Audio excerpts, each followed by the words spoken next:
sports. We are Baltimore. We are Minnesota.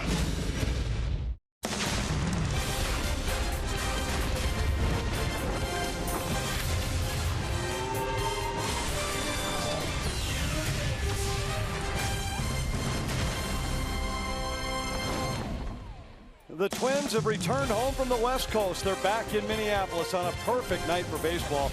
Temperature near 80 degrees. Brilliant sunshine as the Yankees are in town to open the series against the Twins. This Yankees and Twins series is brought to you by North Dakota Tourism. Start your journey at NorthDakotaLegendary.com. The series starts tonight with CC Sabathia, longtime Twins nemesis on the mound for the Yankees. 17 of his 218 career wins against the Twins. Meanwhile, Kyle Gibson will start for Minnesota, making his second start since returning from the DL. In his first start, he was knocked around in the first. 4 runs for the Red Sox before he settled down the rest of the way. I'm Anthony LaPanta at Target Field. For a long time, this Yankee team was known as one of the highest scoring clubs in baseball. From 2001 to 2015, nobody scored as many runs as the Yanks. But it's a little bit different story this year. And in fact, if you look at the series setup, you'd figure that runs would be a premium. These are 2 of the 3 lowest scoring teams in the American League. It's not the same Bronx Bombers from years ago. They have, however, kept themselves in the race in the AL East. It's been a streaky season for New York. After winning 5 in a row, they've now lost 4 consecutive games. They're under 500 by 3 games, last place in the division, but only 6.5 out of first place. And Joe Mauer extended his streak of reaching base safely to 27 games with a single in his last at bat last night. He's not in the lineup tonight. He gets a night off against the lefty CC Sabathia and a long night of travel. But Mauer, 1 game away from matching the length of the streak that he had to open the regular season. Up next, much more on this mound matchup tonight. Kyle Gibson trying to get back on track for the Twins, and CC Sabathia on a career worth of domination against Minnesota.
Baseball on Fox Sports North is presented by Menards. Save big money at Menards on all your home improvement needs.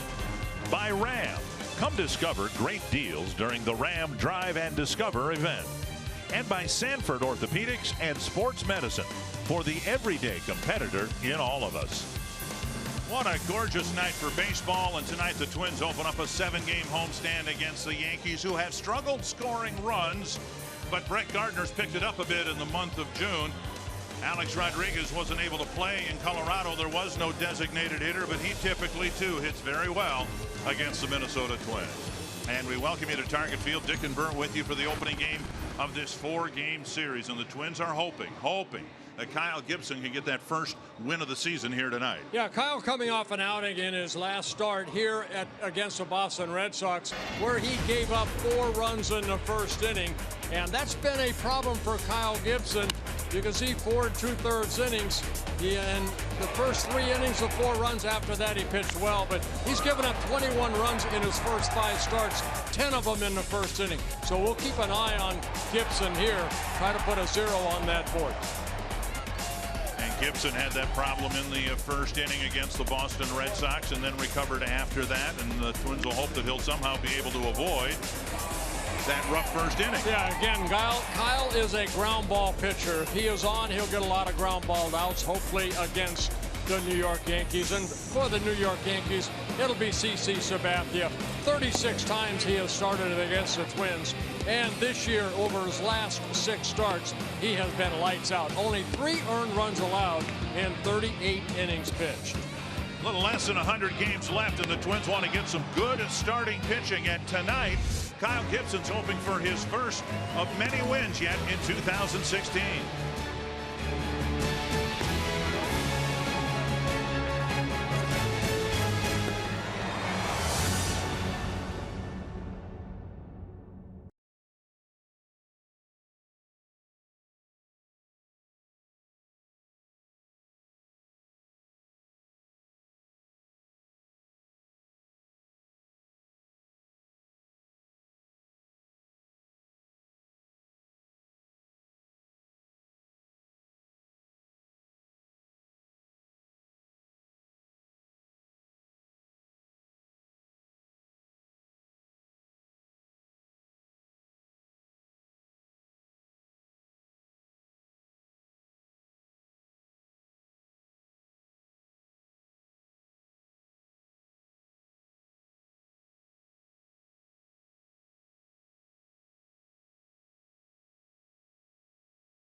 In any place we'd rather be than right where we are at Target Field on a beautiful night. Kyle Gibson starting a 4-game series with the Yankees. He's been a double-digit winner for the Twins the last 2 years, but he still doesn't have that first win this year. Well, and the Twins starting staff only 2 wins in the first 33 home games. And let's look at Kyle Gibson. We need to see a good Kyle Gibson. 36 career starts in his 26 wins, 1.68 ERA, an ERA over 7 in his 31 losses. Stay ahead and stay out of the multi-run inning. That's what hurt him in his last start against the Boston Red Sox. He gave up 4 runs, and he himself has said, I need to be more aggressive in the strike zone. Joe Girardi's had kind of a stop and go type season. They've lost 4 in a row now as they begin this series here at Target Field, where they typically have played very, very well. The Menards batting order: Jacoby Ellsbury leading off, Brett Gardner hitting second, then Carlos Beltran, Alex Rodriguez, Brian McCann, Starlin Castro, Didi Gregorius, Chase Headley, and Ike Davis playing with not the New York Mets, but now with the New York Yankees. Well, Gibson looking for his first win. This is his 6th start, and also against the Yankees. Very high ERA, especially here in Minnesota. So he's looking for a good outing here tonight. Ellsbury bluffs a bunt, takes outside ball 1. Yankees have had a hard time scoring runs this year. That seems hard to believe. The Twins are 14th in the league in scoring runs. The Yankees are 13th. Yeah, only the Kansas City Royals have scored fewer runs. Strike on the outside corner, 1-1. And Ellsbury, a big part of that. His numbers not what the Yankees expected when they got him from through free agency. Bouncer to short, and a stretch at first by Park. Escobar's throw on target, 1 away. Northland Ford defense for the Twins, a little bit of a different look. Grossman, Buxton, Kempler, that's been the standard outfield. But Nunez moving over to third. Plouffe is DHing. Escobar, Dozier up the middle. Park at first. Bauer doesn't have very good numbers against Sabathia. It's Kurt Suzuki who does have very good numbers against Sabathia, back behind the plate. Yeah, one thing that the Twins want to tighten as the summer goes on is that defense. Made some mishaps in Anaheim over the last couple games, and hopefully they can tighten it up here, especially with Gibson. He needs a good defensive, because if he's on, gets a lot of ground ball outs. First out on the ground, and the first pitch to Gardner lined over the Yankee dugout. This Yankee lineup full of all-stars. CC Sabathia, former Cy Young Award winner, former MVPs in this lineup for the Yankees. And on the outside corner, 0-2.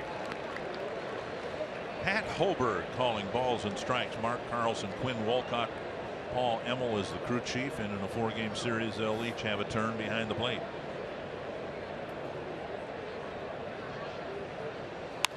Fouled away. Both teams played yesterday. The Yankees had an afternoon game in Colorado, and the Twins of course had their night game in Anaheim. Got to the Twin Cities about 5:30 in the morning.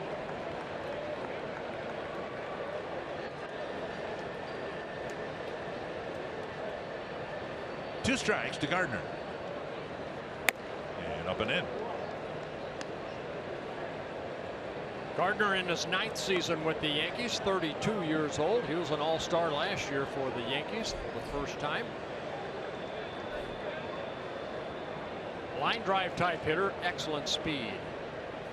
And off the plate. Guy you don't want to walk.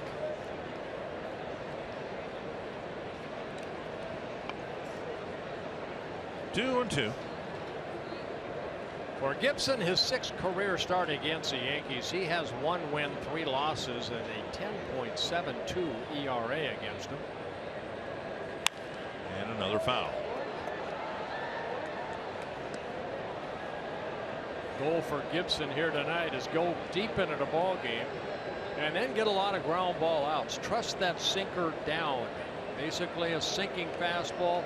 He'll throw the 4-seamer in on lefties, the slider, and the changeup. And an occasional slow curve. Tried to clip the inside corner but missed, and now it's a full count. Gardner among the league leaders in walks with 33. Yeah, not missing by much. You see Suzuki sitting inside, and that ball. The seams did not touch the rectangle. No, not that one. I'll let you know when they do. Now 3-2. Sinker away.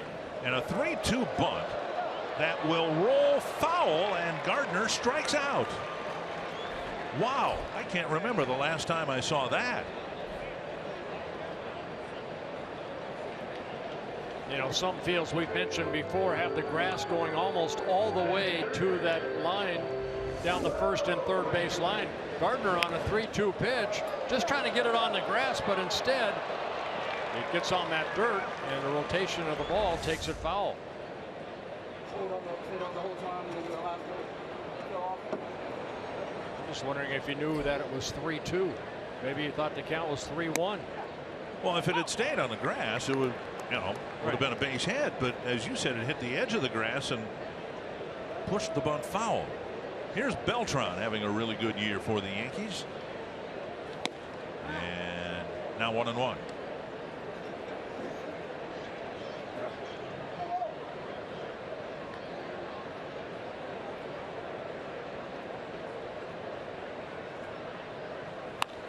High drive to center field, and Buxton back. And now coming back in. And Gibson has a 1-2-3 first inning.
Grossman batting second. Joe Mauer out of the lineup, so Dozier moves up to third. Then Plouffe, Park, and Escobar.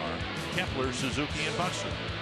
And that'll be 35-year-old left-hander CC Sabathia making his 37th career start against the Twins. He has 17 wins, 9 losses, very good, 3.20 ERA. He has been outstanding in his first 10 starts. There's not a start where he has given up more than 3 earned runs.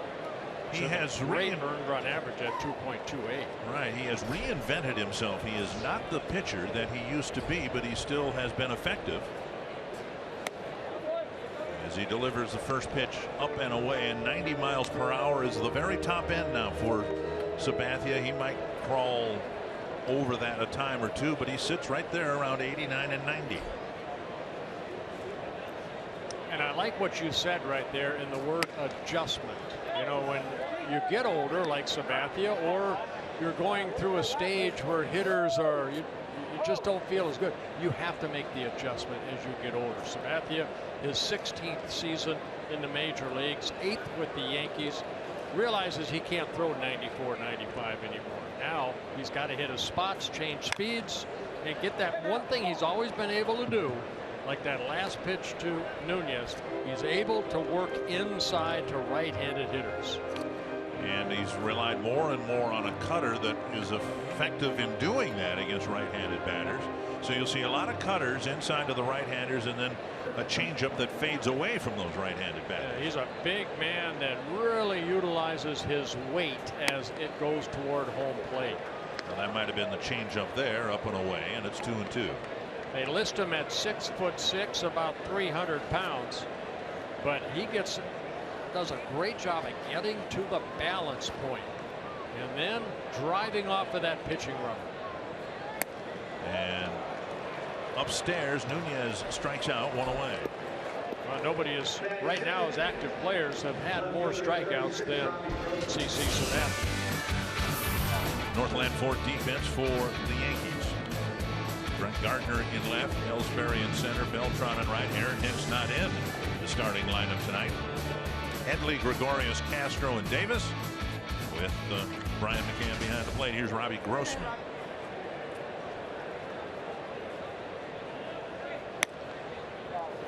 As we got some interviews with the players, Audra Martin was able to get some comments from Twins players about facing Sabathia, and I think it was Grossman who said, you know, we've got a scouting report on him and we'll see what we can do against him.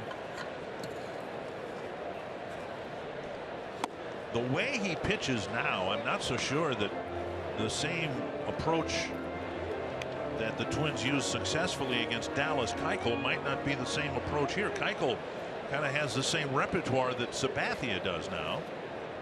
Right, doesn't walk a lot of batters. He'll strike out about 7 or 8 over a 9-inning ball game. Average less than 3 walks per 9. And there's a little cutter inside. 1-2. 218 major league wins for Sabathia. Only 133 losses.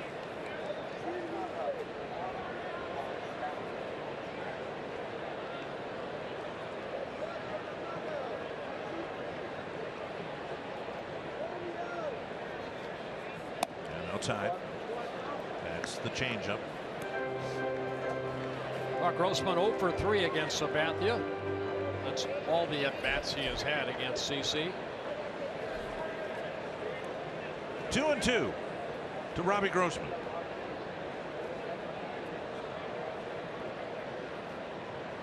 Up and away, 3-2. Through his career, Sabathia has been pretty stingy in the walk department, but 2 starts ago he walked 6 Orioles in 5 innings.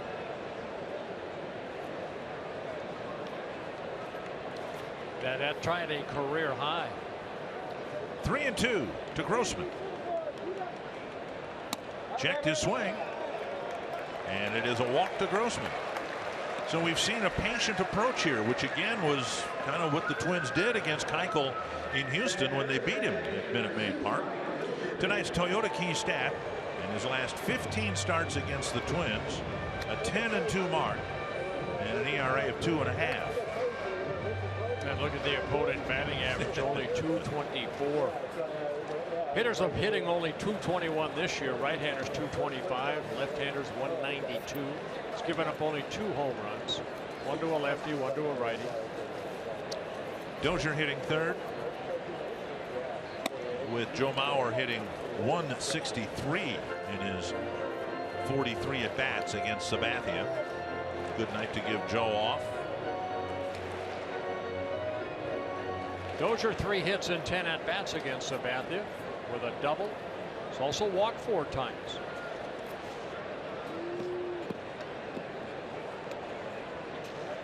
Up and away, 2-0. These are the adjustments that I think that McCann said that CC does during the ball game. Everything seems to be up right now. Now he has to make the adjustment a little bit ahead of himself, meaning stay back a little bit longer, allow your arm to catch up to your body, and try to hit the glove and the shin guards of your catcher.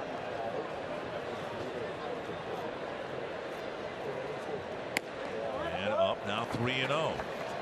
Sabathia came back to strike out Nunez, but got him to chase on strike 3. Plouffe on deck. Chance for the Twins to walk their way into a threat here in the first inning. Let's see if Brian has the green light right here. He walked him on 4. Remember when the Twins beat Keuchel in Houston, he got into some control issues, and the Twins had to, or the Astros saw their ace get beaten at home for the first time in a long time.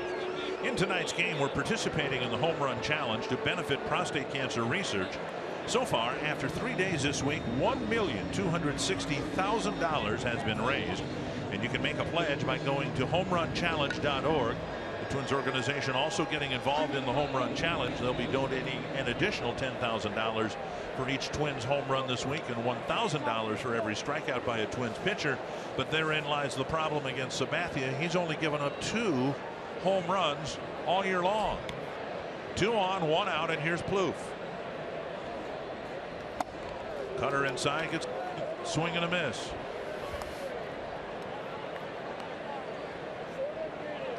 Yeah, Trevor, 4 hits and 17 at bats against Sabathia. He does have a home run against CC. Former Cy Young Award winner Sabathia back in 2007 when he was with the Indians. One strike. And on the outside corner, 0-2.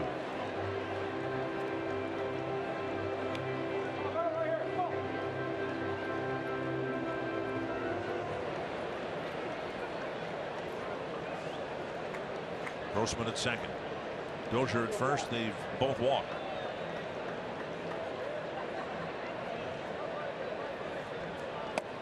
Three pitches. Plouffe strikes out. You know, McCann went out there and had a conversation with CC, and 3 pitches later he gets his second out on his second strikeout. CC Sabathia, we talked a little about it, he doesn't have that overpowering fastball anymore, so what does he rely on? Yeah, about 35% of the fastball, and the fastball basically off of the cutter, so about 65% or something hard. Then he'll mix in a slider where he takes a little off that baseball, and then the changeup. Byung Ho Park. Now that's a pie chart that showed you the splits of his pitches. And it looks an awful lot like a life preserver, which is what you needed when he was throwing 95, 96. He overpowered people. He doesn't do that anymore. And here in the first inning, he's got 2 strikeouts and 2 walks. And you know what? Over the years here at Target Field, he's enjoyed pitching here. This is his 5th career start here at Target Field. He's 3-0 with a 3.90 ERA here against the Twins. 20th pitch of the inning. Swinging a foul tip, 0-2. This is what we have seen from Park as of late. Even that 90-mile-an-hour fastball, Park is a little late on. Paul Molitor talked about Park. He said he's been trying a lot of different things to speed things up because he's facing faster velocity here. And Paul said he had a meeting with him the other day and said, hey, let's just go with what worked in Korea. Just go back and get back into a comfort zone in the box. Up and away, 1-2. And you can imagine you've had success doing one thing consistently for years and years, and now you have to change things because it's a different game here than it was in South Korea. And they're at a point now where they're saying, hey, look, let's kind of start over. Just go back to what you were doing over there. Go back to basics. Yep. Go back to basics. And, you know, you can watch all the video you want, but what type of fastball Sabathia have? Does it explode on you? Or, you know, is it something you can see? Does he do a good job of hiding the baseball? And Parker was held out of the lineup 2 nights ago in Anaheim, was in the lineup last night. Paul said he had 2 good at bats and 2 at bats that weren't very good. So see if he can start to get that feeling back here tonight, maybe in this first inning at bat with 2 men on. That's another issue too. Paul said he really is pressuring now with men on base. 1-2. And now 2-2. Known as a run producer in his native South Korea. I mean, the numbers speak for themselves. 11 home runs, but only 20 runs batted in. Well, you know, you come over to the United States from South Korea, you want to impress. Things don't go your way, you start pressing a little bit more. You're not having fun. Striking out a lot. 2-2 from Sabathia to Park. Checked his swing and took it up high. A good take right there. 25th pitch coming for Sabathia. So far, the Twins haven't put a ball in play. Now, Ellsbury, the center fielder, has just loaned Beltran, the right fielder, sunglasses. Yeah, it's very, very hard to play in right field and center field with that sun setting. Runners will go on 3-2 with 2 out.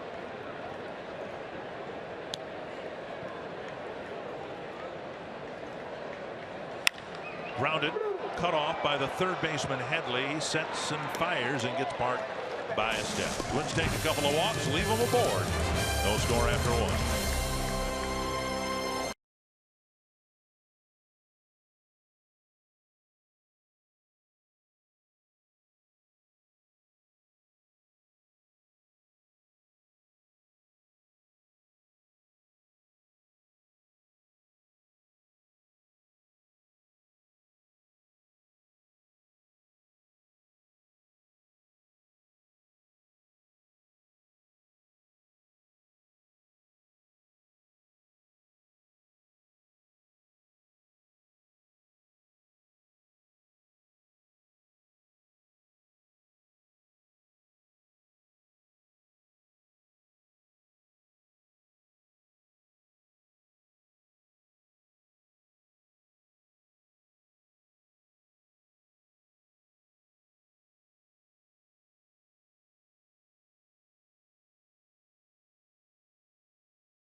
Fox Sports North is presented by CenturyLink.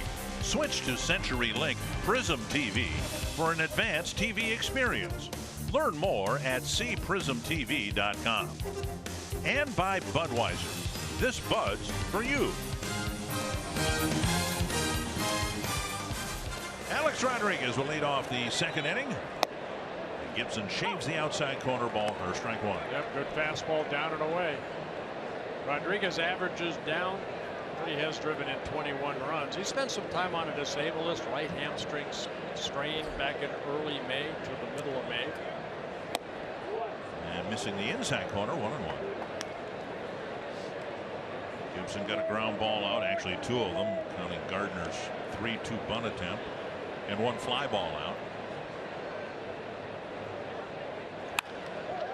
That is a fair ball, inches inside the line. And Rodriguez will likely be held to a single. He's going to try for two. And here's the throw, and he's a dead duck. Rodriguez can't run well at all anymore. I'm stunned that he tried to stretch that into a double. Yeah, Tony Pena, the first base coach, I think, trying to hold him up right there. But it's Rodriguez that decides that he can make it. Well, he did not. You know, still at 40 years old, very quick inside, just dropping the barrel of the bat. The ball just stays fair and out of the reach of Nunez. And Grossman hustling, getting over there. Makes a nice one-hop throw. You can see Rodriguez kind of aching going around that first base. But it's a single and a 7-4 putout. Here's Brian McCann. Lifted to left center and deep. Buxton running to the gap. Makes the catch. And Starlin Castro will bat. Let's watch Rodriguez get out of the box again. Yeah, I mean, you know, he's okay right there, but watch him right about here. You can kind of see that, you know, trying to kick it in, but yeah, at 40 years old, just doesn't have that little extra that he once had.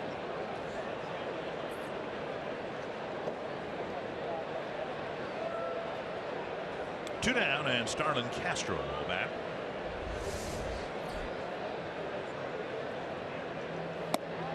Just off the corner, ball one. Castro in his first season with the Yankees, coming over from the Chicago Cubs, where he spent 6 seasons. Traded over in the winter back in December. Swing and a miss.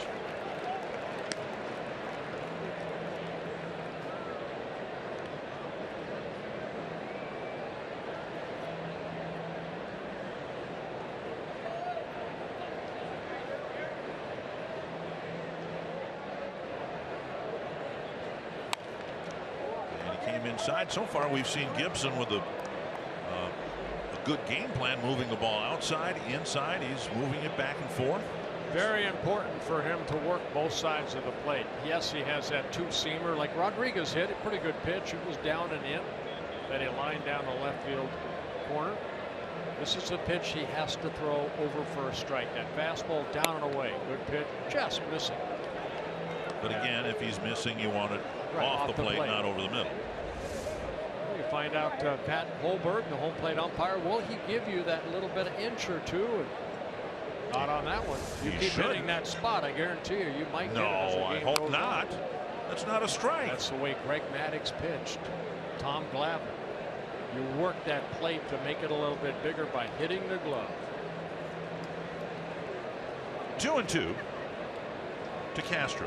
Make that plate a little bit wider by hitting the black on that plate. There is no black on the plate. You can see the black as it surrounds the plate.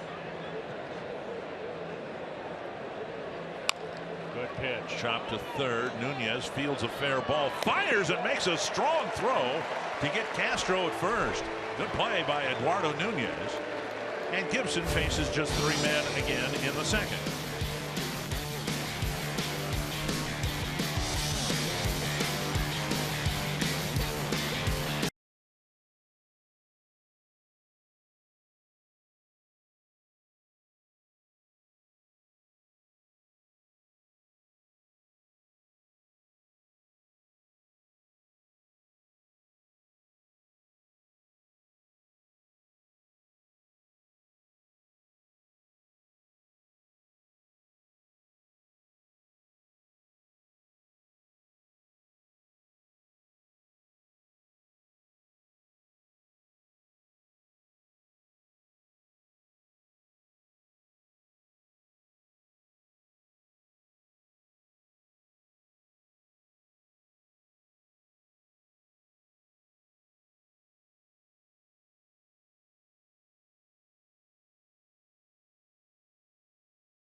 score between the Twins and the Yankees. So that means CC Sabathia is now up to 13 consecutive scoreless innings. But the reality is, this is not the same dominating CC Sabathia as we've seen in the past. Good news for the Yankees, though, he hasn't needed to be, thanks to Andy Pettitte. The Yankees brought in the former All-Star to work with Sabathia, specifically on that cutter. Sabathia clearly listened, because that was a pitch he'd only throw about 10% of the time, and now it's up to 30%. Catcher Brian McCann says that has been the biggest factor for his comeback. And Brian also says he's not surprised to see Sabathia have this kind of success, but he is beyond impressed at how quickly he was able to rediscover himself and make himself not just a thrower, but a pitcher. Guys. Thank you very much, Audrey. You know what? I mean, that's part of innings pitched. He's pitched over 3,000 innings in his career. This is his 463rd major league start. You're not going to pitch the same as you did when he first came up with the Indians in 2001. So you have to make the adjustment, and CC Sabathia is trying to do that, and he's having success with it. 1-1 to Escobar. Toward the hole. Gregorius is good at short. He plants that back foot and throws Escobar out, one away. A good strong throw right there by Gregorius. Well, going to his right, a young man born in Holland. Good throwing arm. Where's he going to play in your WBC team? I think you were talking about your infield. You didn't even include him. No, we'll put him on the outfield somewhere. One down. Here's the only lefty in the Twins lineup tonight, Max Kepler. Twins have a bench tonight of Arcia, Centeno, and Mauer. Oh, Kepler got hit by a pitch. And let's hope it's a glancing blow. Well, so for Sabathia, that's his 5th hit batsman of the year. Trying to go inside. Watch McCann sit middle in, and that ball runs in on Kepler, and it's right across on the hand. You know, he took a lot of pitches up and in last night from Hector Santiago, the Angel starter. And Kurt Suzuki, and this is one of those things that's hard to explain. Suzuki not known for his power. 36 at bats against Sabathia, and he's hit 4 home runs.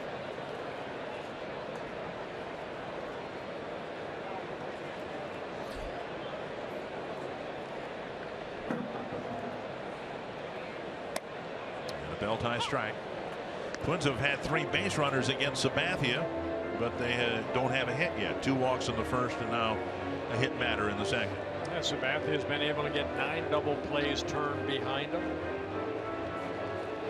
30 pitches, 15 strikes for the big left-hander.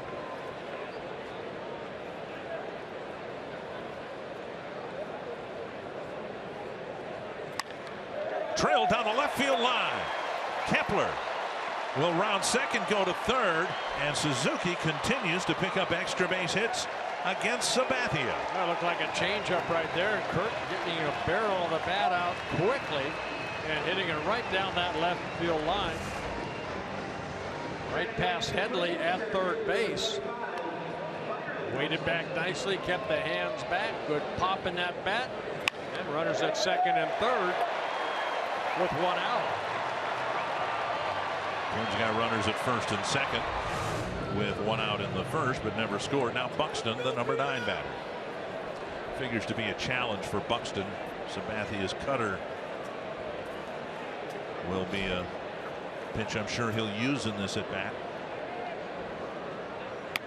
Up and away, and Buxton squared as if to bunt.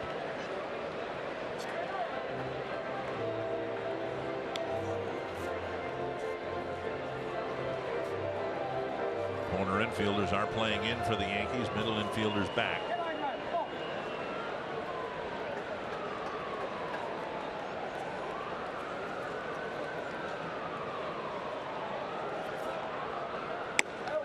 And there's that cutter over the inside corner, 1-1.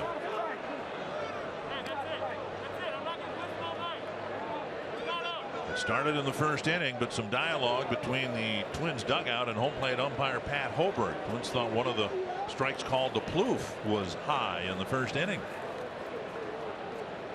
And Hobert giving it back to the Twins dugout. On the outside corner. That's that backdoor cutter that he uses. You'll see him throw it inside and also outside. I think that the manager was convinced that was a strike.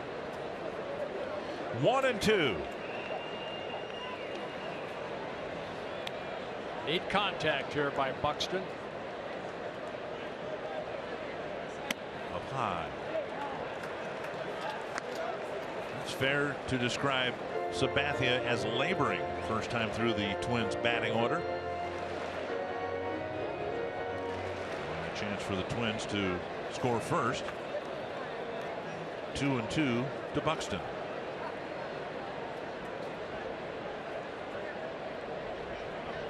And he asks for time.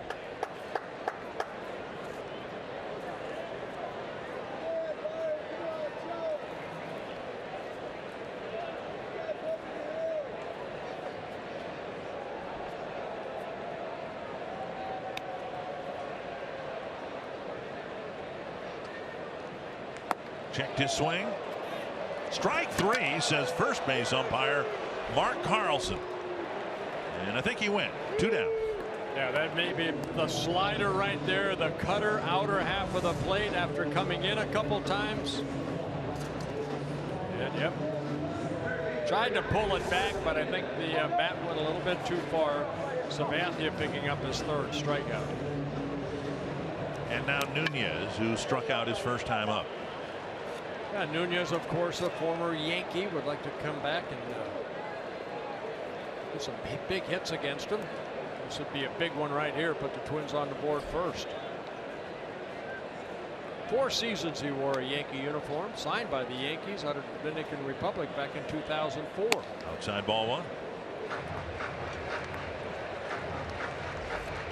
Yankee media asking about Nunez and how well he's played, and the inevitable question, does his helmet still fall off?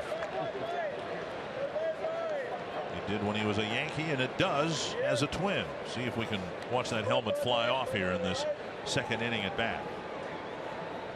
2-0. Sabathia really missing up in the strike zone. Nunez with 9 home runs among the team leaders, but again Sabathia gave one up back in the middle of April against the Mariners, and another one at the end of May against Toronto, and that's been it. Here I think the Twins would take a solid single to center.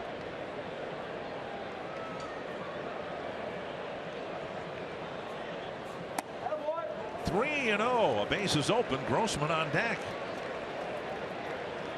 Now pitch number 40 already for Sabathia.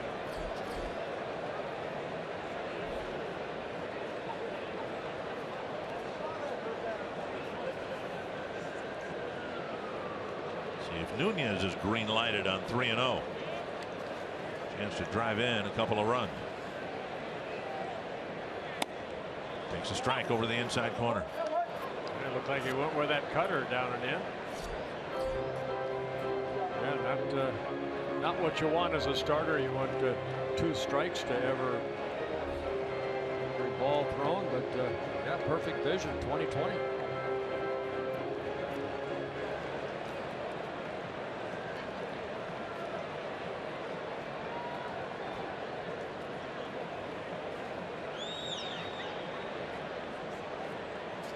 Came inside with a cutter off the plate. Nunez chased again. It's 3-2. See the movement of that cutter inside. That was designed. I mean, he got strike 1 called on the inside corner, and I'm sure from Nunez's perspective that next pitch looked exactly like the same pitch. It just cut in off the plate. 3-2.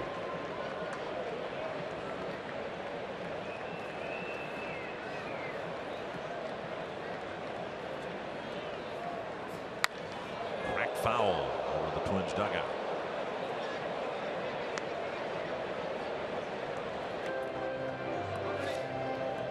Sabathia coming off a start in his last start against the Tigers. He worked 7 innings. Where that pitch was. Hack foul. If you watch the last 2 pitches, you probably concluded that Nunez probably didn't walk too often. 8 walks and 222 at bats. I don't think so. Another 3-2 coming.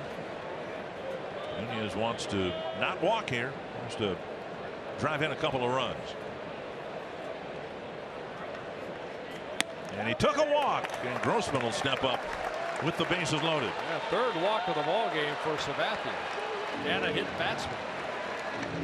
Time now for greater coverage of baseball, brought to you by T-Mobile. And you look at where Sabathia is, 2nd among active pitchers in wins, and it would follow, I would think, at some point he'll join you in the 3,000 strikeout club. He stays healthy. That's an issue too. He's had some knee problems. And now Grossman with a chance to do some big damage. Drew a 1-out walk last inning.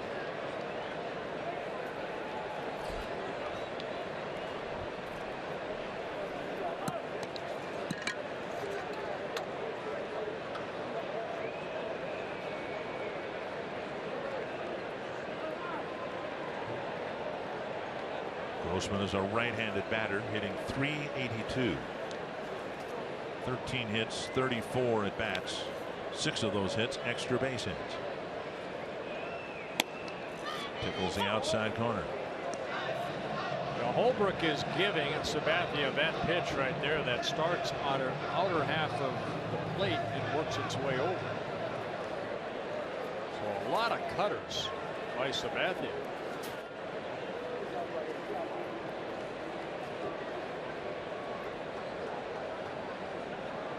One strike to Grossman.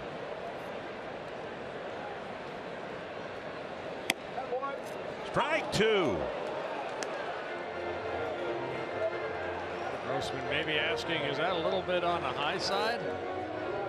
Tom Bernansky watching him on steps by the Twins dugout. And he took his cap off. I think he's been warned not to be too vocal anymore. There's a strike on the top part of that box track. Now Grossman in an 0-2 hole. Twins left 2 men on in the 1st inning. Don't want to leave the bases full in the 2nd.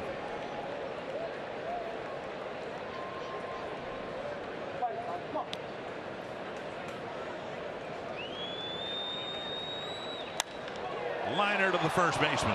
Davis cut it off. And the Twins leave the bases full in the 2nd.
On Fox Sports North is presented by Northland Ford.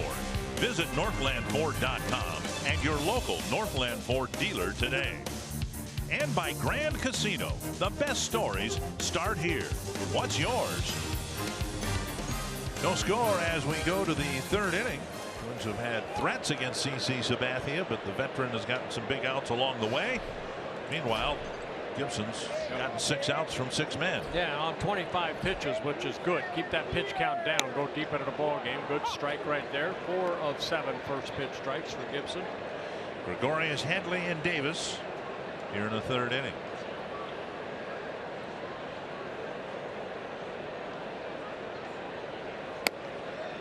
And strike 2.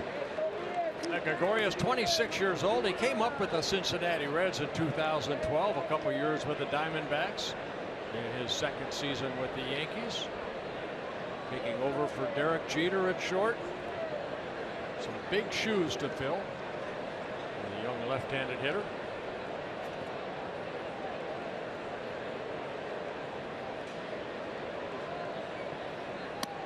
Very high, 1-2.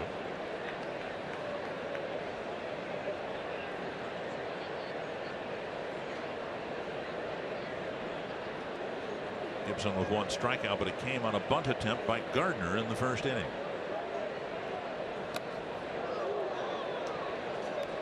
2-2. Slider down and in, make the hitter move their feet. Not a bad pitch.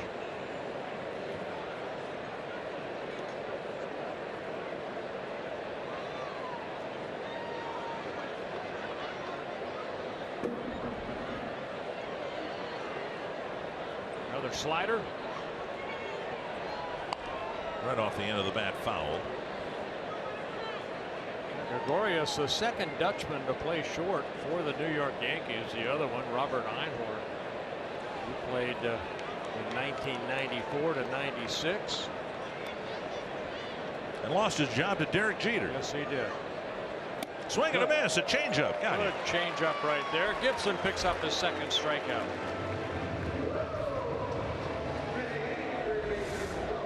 Couple sliders down and in, and then the off-speed pitch, and Gregorius way out front.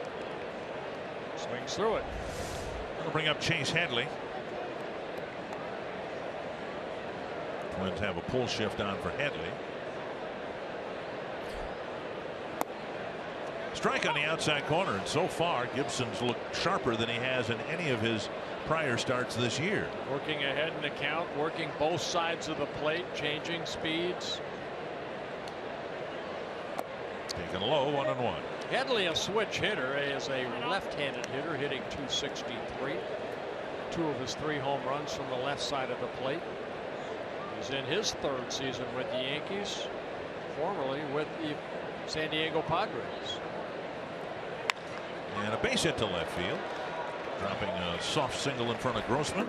Good hitting right there. Pitch away, just went with it. Second hit allowed by Gibson. Tonight's cold hard facts brought to you by the Silver Bullet clean crisp Coors Light. Oh yeah. And as Bert mentioned, only the Royals have scored fewer runs than the Twins and the Yankees, and Athletics just a little bit up higher on the runs scored chart. And the Yankees have had all sorts of problems keeping first baseman healthy. Greg Bird was going to be their guy, and he got hurt.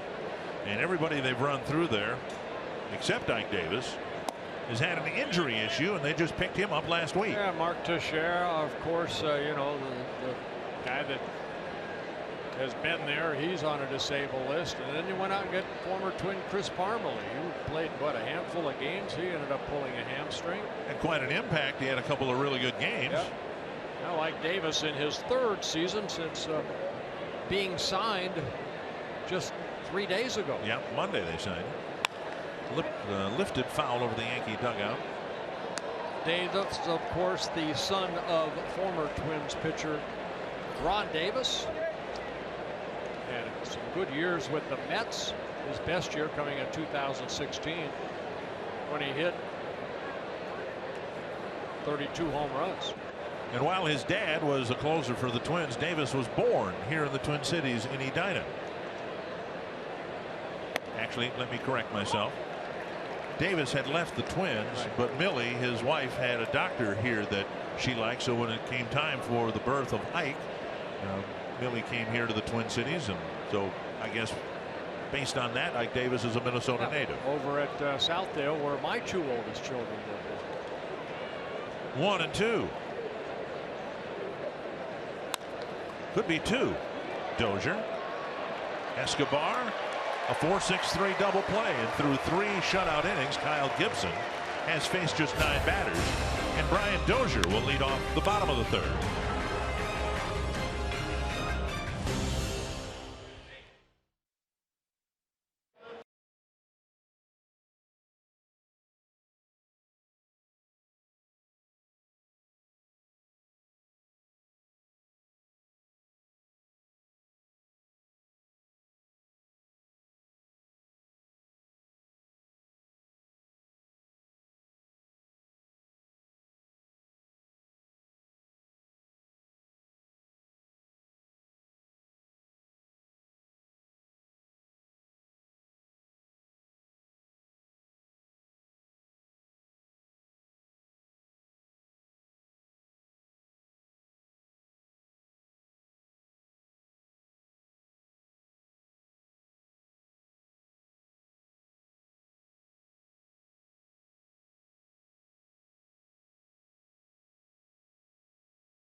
The erstwhile leadoff batter for the Twins will lead off the 3rd inning, and we're seeing some signs of encouragement for Brian as he's hit much better in the month of June. Yeah, working a lot of extra with Tom Bernansky, Rudy Hernandez, the hitting coaches here, and using the right field too. That's good to see. Of course, Brian basically likes to pull that ball, but trying to hit more up the middle, and they keep pitching him away.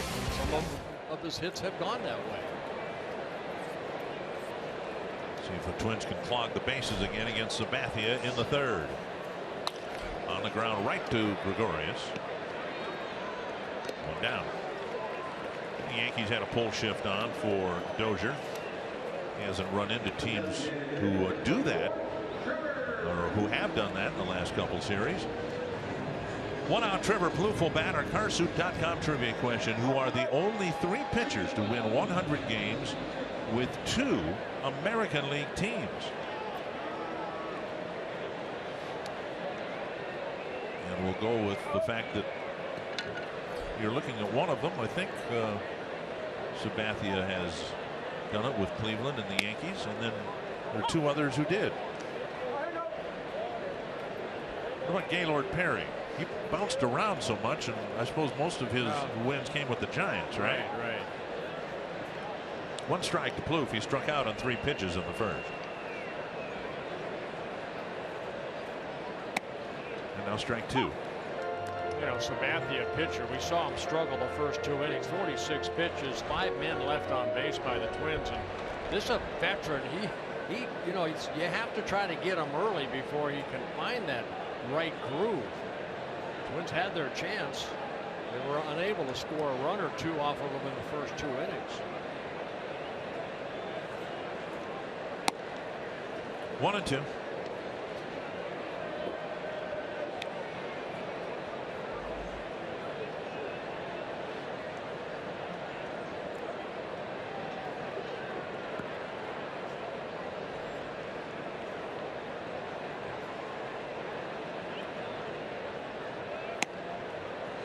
And now 2-2.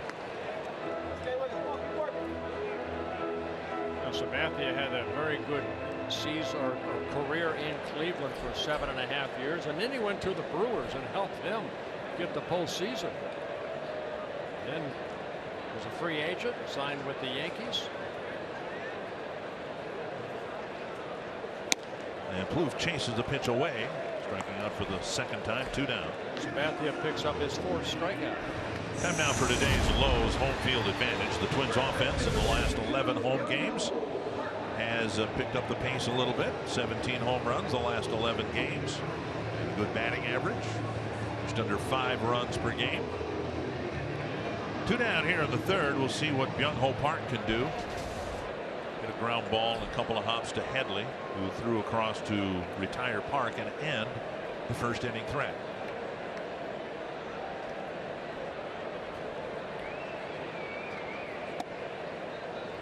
Off-speed pitch over the inside corner. That a little bit of almost a slider type. That broke a little bit bigger than the normal cutter.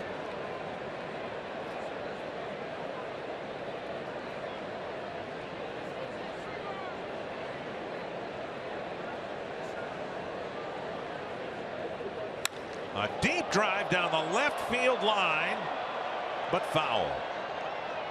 Wow. Plenty foul, but that's the most solid contact we've seen from Park in a long time. Well, he has that uppercut swing. Hit it right over the Goose Island pub, just in that level just above that. Nevertheless, now he's behind in the count, 0-2. 1-2.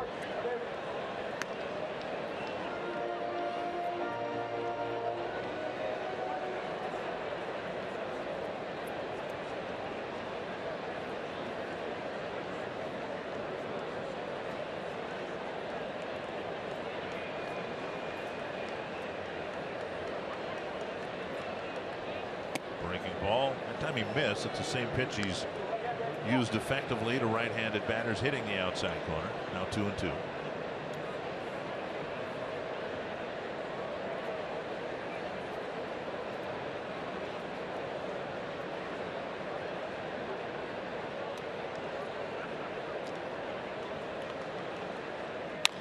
Tapper to short. Gregorius charges and fires, and Sabathia has his first 1-2-3 inning.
First win of the season. He's had an effective first 3 innings.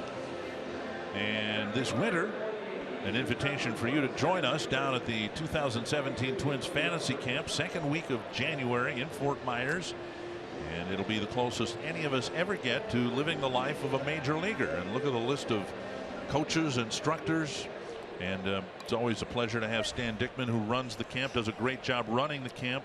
It's always kind of a bittersweet time for me, though, Stan, because it means that signals the time when I have to start stretching to get ready for next year's camp already. No, you don't. No, you don't.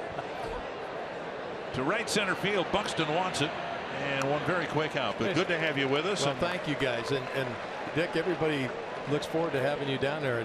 We've talked about this before. Oh, yes, they do. And yeah, Dick's got game. He's a great pitcher. He hits the ball well. We have to draft, and Dick, I can honestly say you're near the bottom. But, I know. People do draft you. You know, Yes. they give me a uniform. Right after Rick Olson. Well, that's one of the things that I think is one of the highlights. You do a great job equipping the fantasy campers with an official Twins Major League uniform, just like the one that the guys are wearing here tonight. That's right, majestic uniform with the name on the back. Name on the back. That's a Kodak moment for our first-time campers, and you know this will be my 9th camp. It's hard to believe that we've been at it this long, and it truly is for us a labor of love. And the thing that's really been neat, in addition to the wounded warriors that we've been able to bring in, which have added so much to the camp's experience, it's the father-sons, father-daughters, grandson, grandfathers. Well, Kurt Sampson brings what? He brings his boys. It's usually a team. It's a team, yeah. So yeah, no, and I think this year we have over a dozen father-son combinations. We've got one gentleman that was there last year with his son. He's bringing his other 2 sons with him this year. There'll be 4 of them. Jerry Sawyer, just wonderful people. For me, it's just an opportunity to make so many new relationships and such great people. And that's really what the camp's about. It's baseball, but it's the relationships that you build at camp that really will live with you for a lifetime. Pitch is up to Gardner. Stan, I know you play a lot of town ball. You play in different tournaments and stuff like that. What got you interested in fantasy camps? Well, you know, Bert, actually it was you.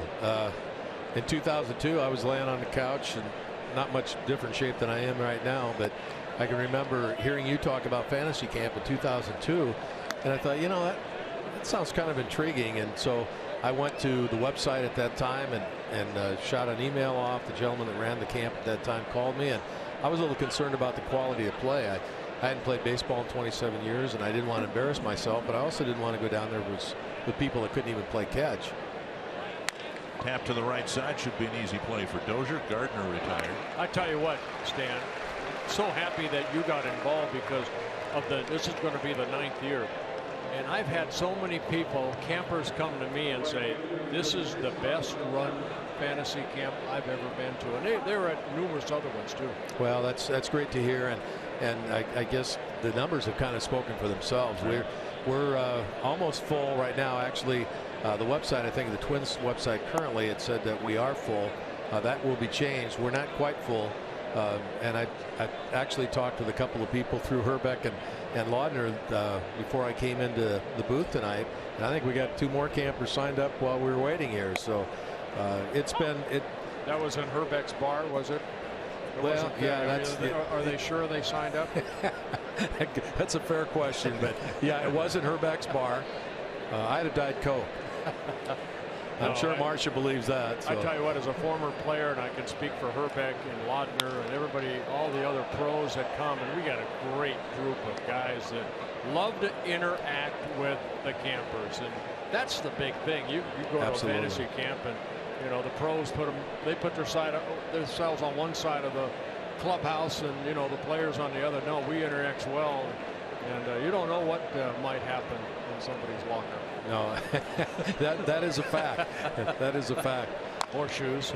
You know, we have such a great group of people, and I tell first-time campers, you know, it can be a little intimidating. You walk in because of this, as you said, Bert. A lot of people come back year after year.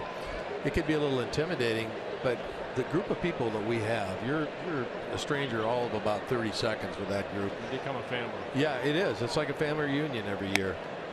And we want to invite more people to the family. You know, and from a camper standpoint, because I've come down most years for the last 20 or so, and somebody who followed the Twins since day one. I've had so many great thrills. I once years ago pitched to Tony Oliva. I dug a hole in front of the rubber for Camilo Pascual because he wasn't wearing spikes and he was pitching. There's a liner to Dozier. So it's highly recommended that if you love Twins baseball, you'll have the time of your life down in Florida, second week in January. Stan, thanks for stopping by. Thank both of you guys. Right, You've been a huge part of the camp. Thank you.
Yankees-Twins series is brought to you by North Dakota Tourism. You can start your journey at NorthDakotaLegendary.com. Bottom of the fourth, no score. Eduardo Escobar, Max Kepler, and Kurt Suzuki will hit against CC Sabathia.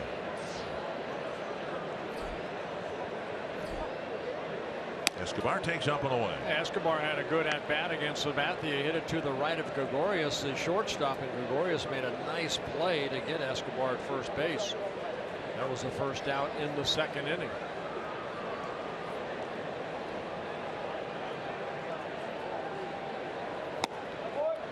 Waiting for Escobar to get on a little bit of a run at the plate. We've seen him get into some good streaks, and of course with the diminished playing time, it's hard to do that. Getting well over 300 from this side of the plate. 1-1. Checked his swing, and they'll appeal.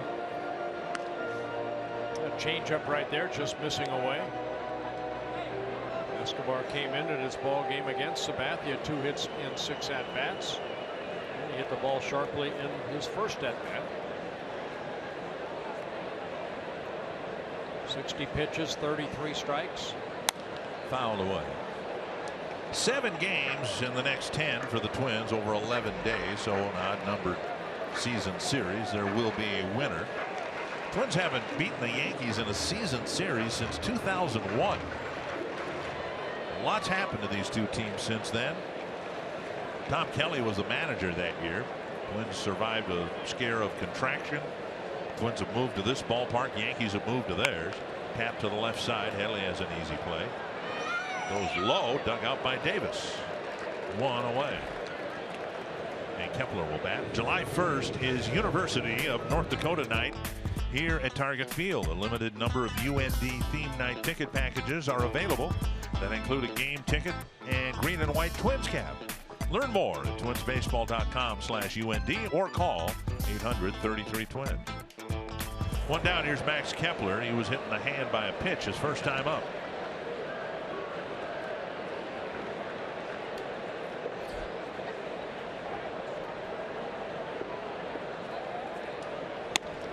Working over Kepler again inside. That's what we saw in the Anaheim series. Well, again, you have to work both sides of the plate, and Kepler right there kind of had to step back to get out of the way. That sometimes opens the outside part of the plate. McCann behind the plate where he will sets up. Now working away. Breaking ball hits the corner. 1-1.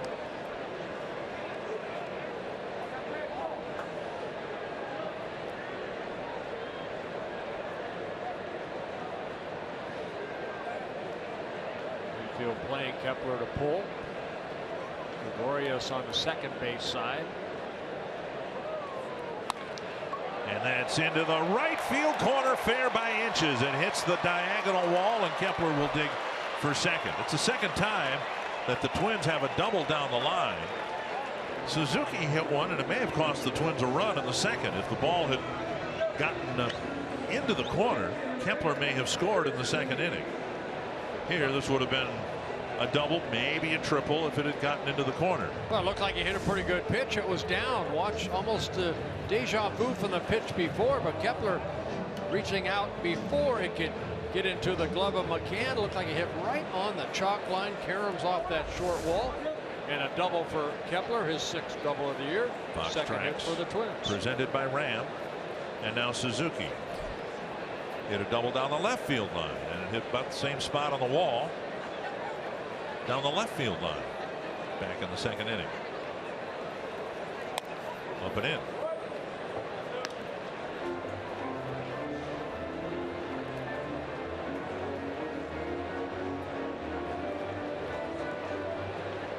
It's funny that, you know, there are certain hitters that pitchers just have a tough time getting out, and Suzuki, one of those guys. 10 hits and 37 at bats now against Sabathia. And missing the outside corner. 2-0. A lot of times, you know, when you're facing a guy that you know has hit you well, you find yourself behind an account. Suzuki got a changeup up and lined that double down the left field line in his first at bat.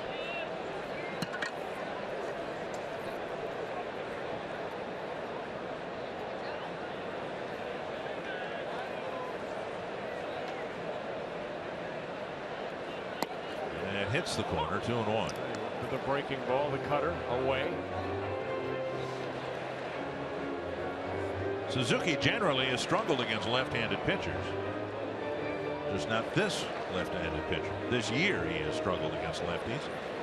Of several right-handed batters that seem to be tied up against lefties.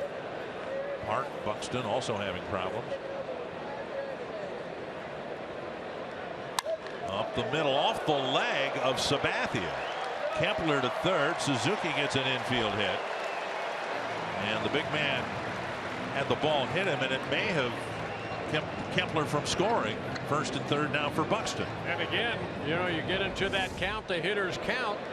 And Suzuki hitting it right back up the middle. Looked like it got the left leg of Sabathia and then caromed over toward third base.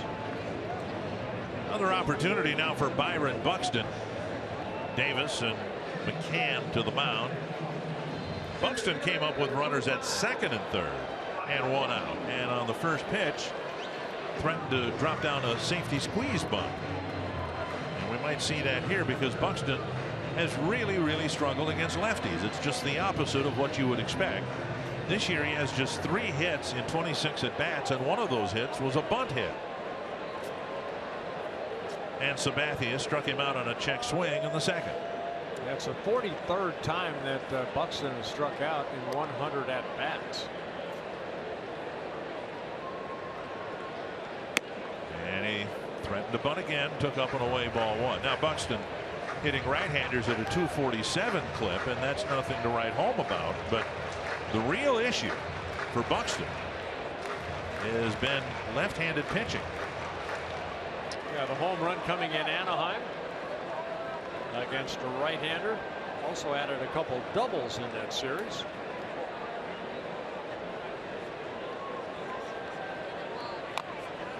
And now on the ground foul. It's a safety squeeze, so Kepler at third base won't take off for home unless or until he's satisfied that the ball's on the ground and it's in a place where he can score.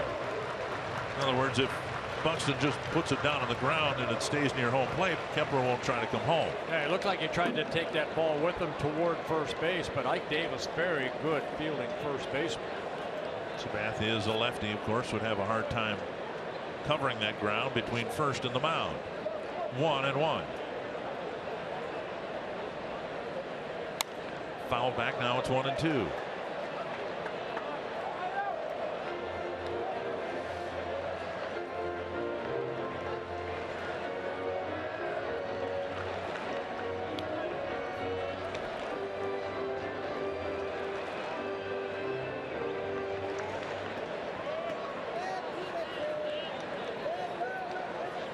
Gibson hoping for some run support. The Twins have threatened in 3 of the 4 innings. 1-2 to Byron Buxton. Inside, missed. A good take by Buxton. 26 at bats against left-handers, and 27 at bats now, and 15 strikeouts.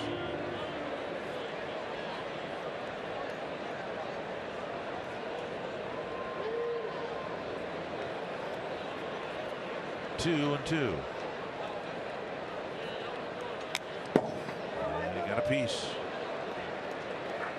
And Sabathia reaching back for what he's got. 93 miles per hour. And Buxton fought it off.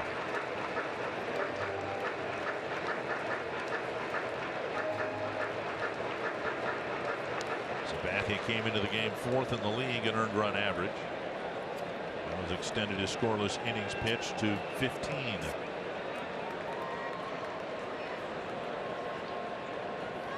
Another 2-2. Another foul ball. There, he's ready for that little cutter. Fouled it off.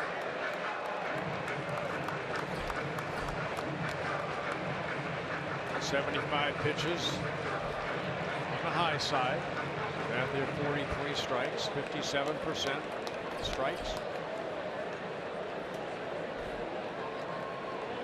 Nunez on deck, and another 2-2 to Buxton. Jim Glenn skips rope.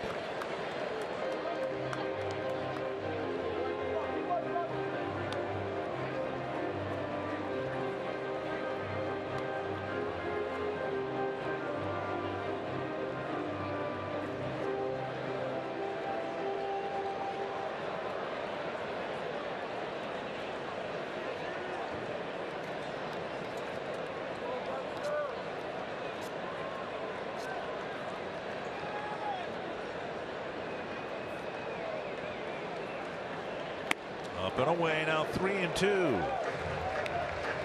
So Buxton at the very least has extended this at bat, forced Sabathia to throw a few more pitches. I know that Suzuki will take off here with one out. Buxton obviously strikeout prone.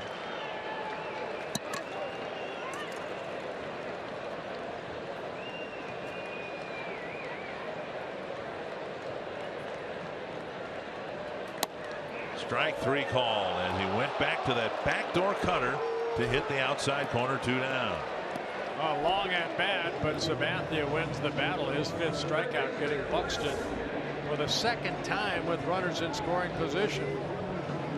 Foxtrax had it right there where Sabathia wanted it, right on the outside edge. Well, the Twins have been thwarted, building rallies in innings 1, 2, and now 4. We'll see what Nunez can do. He walked to load the bases in the 2nd, but then Grossman lined out to Davis to end the threat.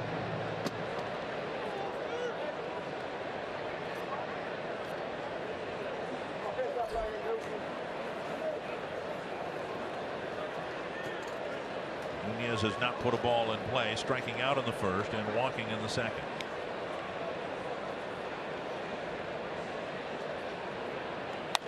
Roll to the right side and through. A base hit scoring Kepler, and the Twins are on the board. So many times we have seen Eduardo Nunez just take that ball the other way. Picking up an RBI, his 25th. Didn't try to do too much with it, and that's why that batting average over 300. Using the whole field right here. A pitch that stayed up out of the strike zone, but Eduardo, who likes to swing the bat, you can almost see away. I'll just take it in that hole out toward right field. He does, as Kepler scores the 1st run for either side. Larry Rothschild to the mound. Grossman walked in the 1st inning against Sabathia, and Grossman came close to emptying the bases with a double into the right field corner, but his liner head high right at Ike Davis.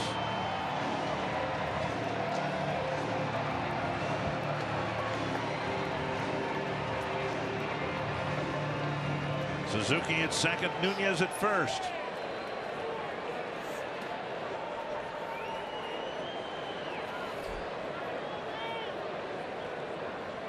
Swing and a miss. Strike 1. Boy, Gardner in left field really giving Grossman a lot of that line down into the corner. Shading him a little bit to left center. Sabathia with that cutter inside. He leaves one up. Maybe Grossman can hit one down in that corner. There's that backdoor cutter again, 0-2. I think Nunez was in the on deck circle and he saw that pitch strike out Buxton, and he's seen him throw it a bunch of times, and Nunez wasn't going to take any chances. Anything away, he was going to shoot it to right field. Yeah, there's such a small difference between a cutter and a slider. Slider sometimes breaks a little bigger than a cutter. He throws both of them. Slider would be low to mid 80s, cutter in the upper 80s, right? Right. One cutter I saw he threw inside, I believe it was to Park, that was 91. 1-2. Fastball at 93. Grossman's 1st inning walk, his 22nd walk of the year. He only has 86 at bats, and he has struck out 21 times.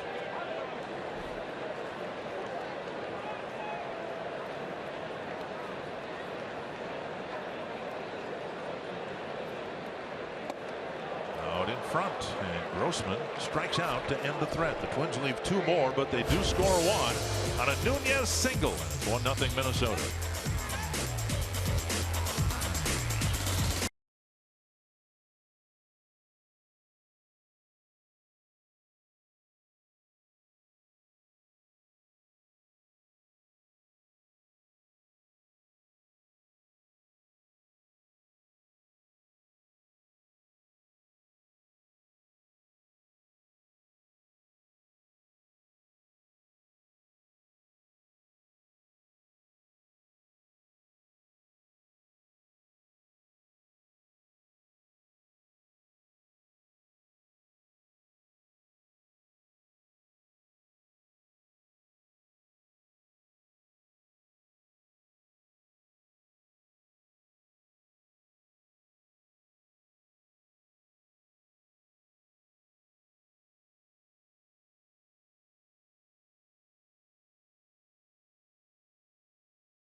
It's a 1-0 lead in the 5th inning. We're now inside the Minnesota State Lottery winner's circle with Becky from Avon and her family. Becky, I know the Circle Me Bird sign was your idea, but I think you had some help with the artistry, am I right? I did. I have my very own twins, Emily and Matthew, as well as my daughter Abby, my husband Gary, and his brother Tim. Now I have to give you guys credit because this is my favorite sign I've seen. Guys, I don't know if you noticed, but it's a television. And so they drew themselves being circled by Bert on television, and they have a score in the bottom. What's the score? It's 4-0. So far, so good. We'll see if you guys are right. Yes. All right, well, we're going to give you $100 worth of scratch-off tickets from the Minnesota State Lottery. So hopefully you'll be right on the score today, and hopefully you'll have some winning tickets. Thank you. You're so welcome. All right, guys, back up to you. Very nice. You are hereby circled. I not only circled them, I also circled Gibson and Rodriguez. Yeah. Cool. Thank you, Audra. Alex Rodriguez leading off the 5th, a 2-1 count from Gibson. Rodriguez singled, was out trying to stretch it into a double, and now 3-1. Rodriguez, McCann, Castro, the middle of the Yankee lineup.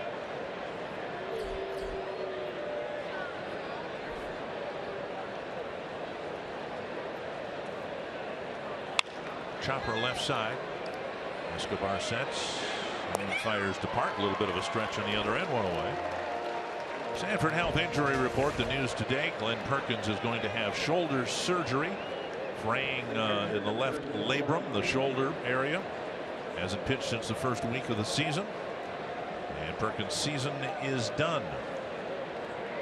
A terrible injury tonight for the Detroit Tigers. They are tied with the Royals 3-3, and J.D. Martinez ran into the wall and he broke his elbow. And there are some people who believe that, as great as Miguel Cabrera is and Victor Martinez has been, that J.D. Martinez might be the most important hitter on that team. That's too bad for the Tigers. 1 strike to Brian McCann. Gibson pitching with a 1-0 lead.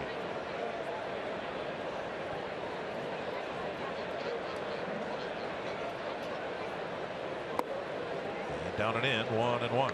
Yeah, 6 ground ball outs for Kyle Gibson, 4 fly ball outs to go with his 2 strikeouts.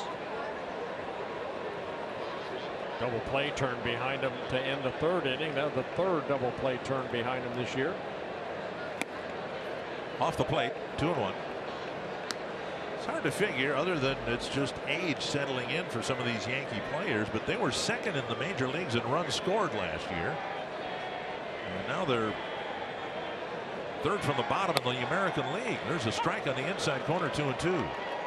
Now last year it was really a remarkable year for the Yankees. Joe Girardi saw his team hit so many 3-run home runs and grand slams. It was a fun year, and a lot of runs scored that way for the Yankees.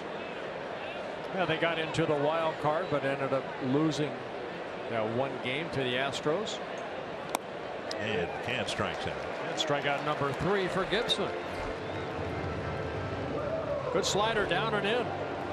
Play for a cause and get your team together for the Wiffle Ball Classic, benefiting Positive Coaching Alliance Minnesota. For more information, visit foxsportsnorth.com and click on the upcoming events tab. I wonder if I still got it with wiffle ball. I've told you many times that the reason you're in the Baseball Hall of Fame, and I didn't play after high school, the only reason is you could do to a baseball what I could do to a wiffle ball. I had a great curve. Did you? In wiffle ball, but I couldn't. Did you play the wind? Because a wiffle ball, you have to really play the wind. I'm not giving away my secrets. I'm just saying that if I could make a baseball curve like I could a wiffle ball, I'd be right up there with you in Cooperstown. Oh. And you would have been welcomed, open arms. Is that right? Yeah. Maybe they have a wiffle ball Hall of Fame. I have to look into that. 2 strikes. I'll Google it.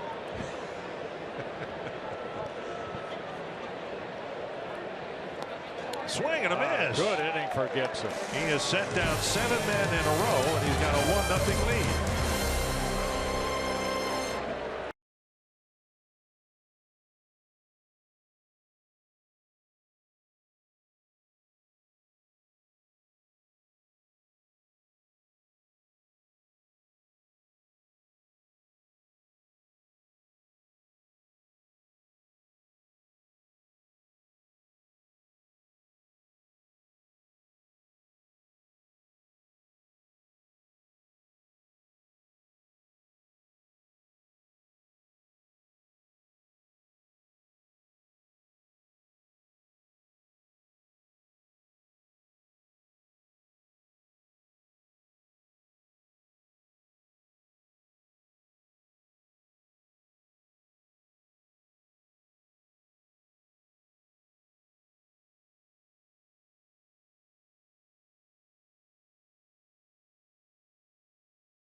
the fans of the game, hoping the Twins can win the opener here against the New York Yankees. What an incredible night.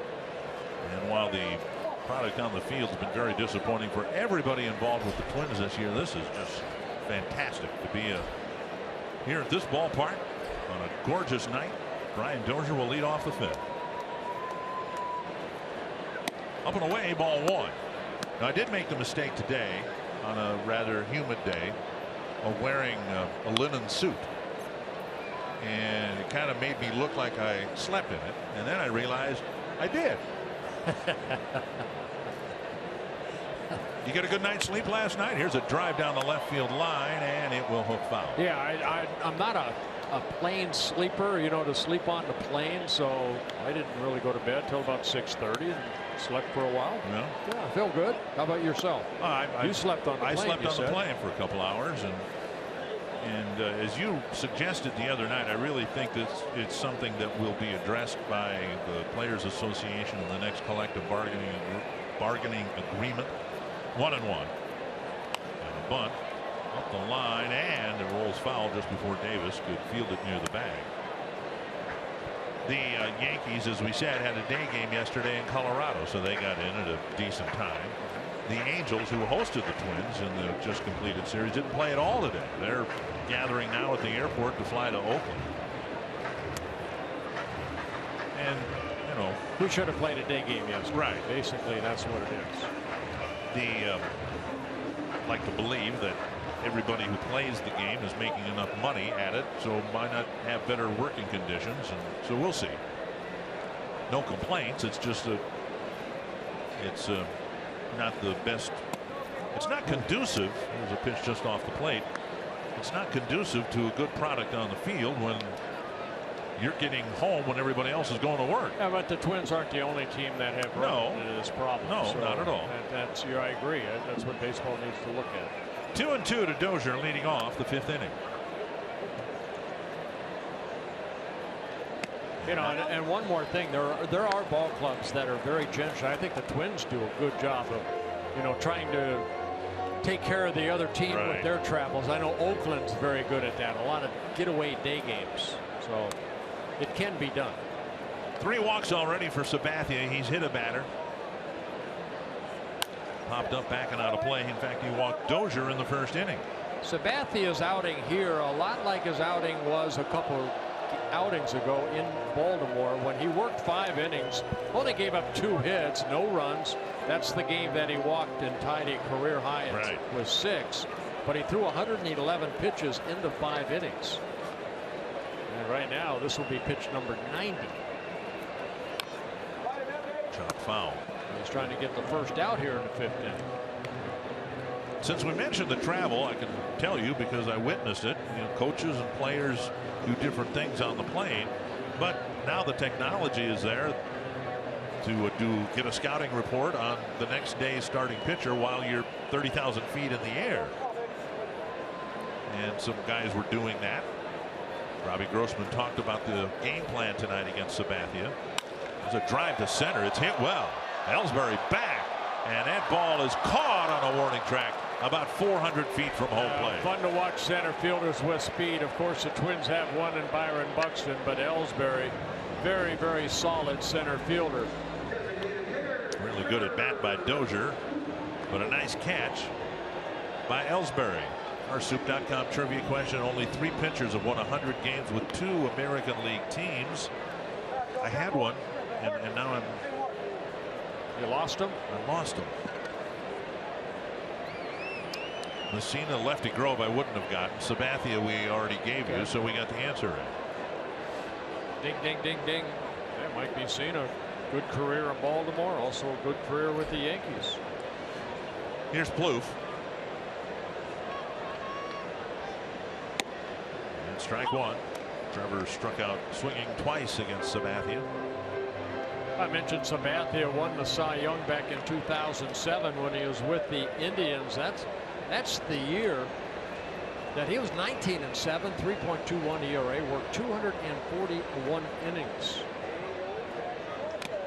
2 strikes. 6-time All-Star. Came up with the Indians in 2001. Signed their #1 pick back in 1998 by the Indians. He's had a very, very solid career.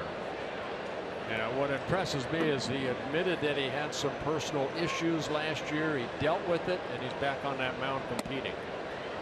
And the Yankees handled it with class because it was at the end of the year, and they were, as it turned out, going into the postseason, and they told Sabathia to just, separate himself from the team and take care of what he needed to take care of, and he did. Yeah, 38 complete games for Sabathia, 12 career shutouts. Foul.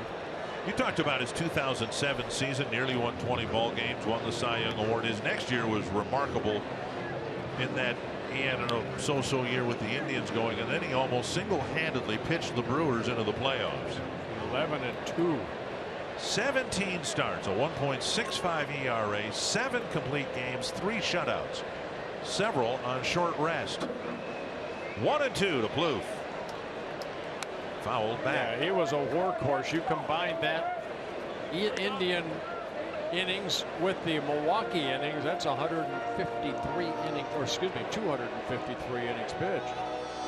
And usually when he's healthy, he's one of those guys that kind of anchor the staff around him. They always have. He's a guy that'll give you 200+ innings if he's healthy. 1-2 to Plouffe.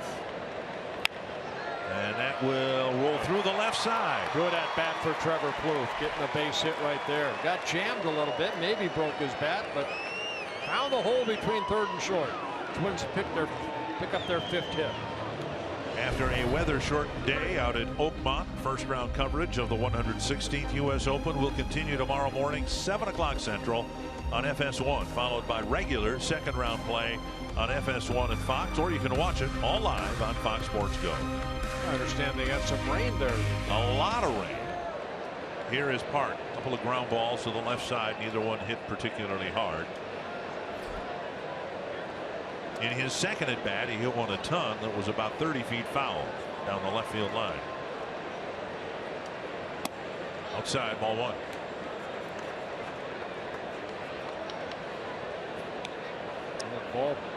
Bullpen starting to stir up a little bit for the Yankees. As Sabathia's pitch count mounting. 1-0. Foul back, 1-1.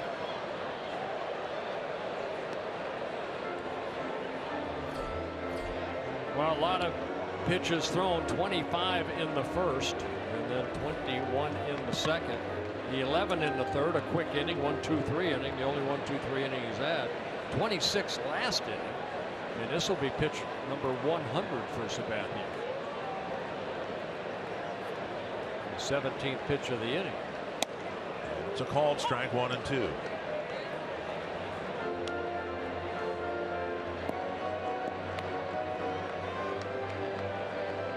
And the 111 pitches that he threw a couple starts ago in Baltimore, a season high.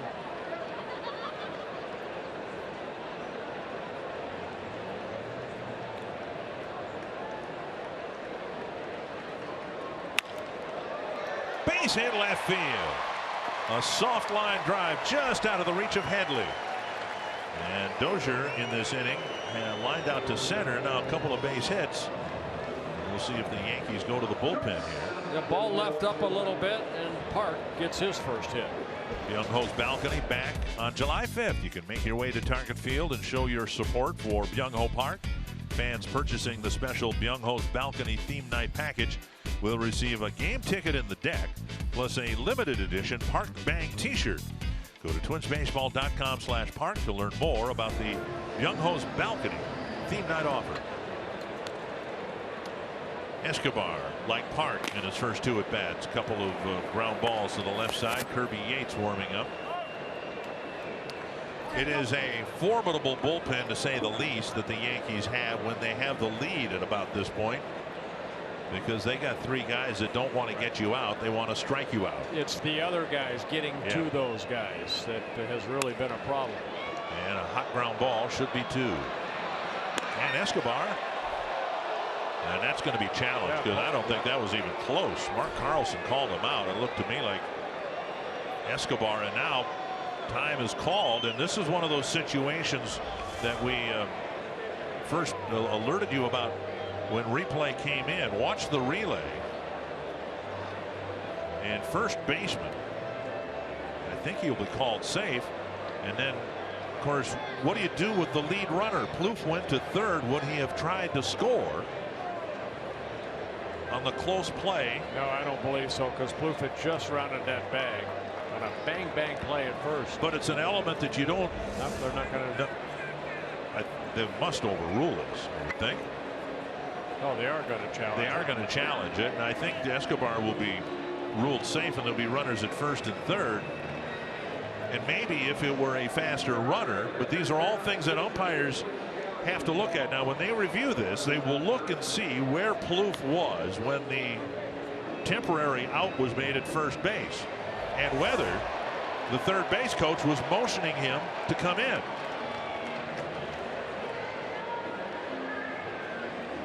Boy, I don't know. On that replay, ball hit the back of the glove about the time Escobar's foot hit the bag. Well, I think he's safe. I think he's safe. I don't think that the ball is completely in Davis's glove. And I was kind of watching Trevor, and he was maybe about 10 feet past third base. It's a close play. I thought he was clearly safe, and I'm not so convinced anymore. Yeah, the ball has to be in the glove. Ball has to hit the back of the glove. Right. And there might. Escobar may have gotten there. Do we still use frames of video? I'm sure if they do, yeah. It's one frame that he beat the throw by.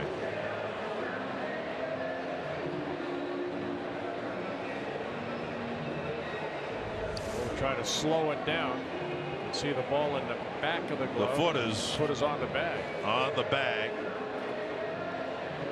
But what we've seen this year is. Here's what they'll try to stop right there. I think he's safe by a frame. We'll find out. Safe. Very good. The inning will continue, and Plouffe will be left at third base. Now, well, if anything, the hustle by Escobar to stay out of the double play. I mean, he hit that ball sharply. Headley threw that ball very quickly over to Castro. His return throw had something on it. But Escobar hustling, hopefully hope to stay out of the double play, and he's able to. And Kepler will have a chance with runners on the corners. Kepler was hit by a pitch in the second, and then he lined a double down the right field line of the fourth.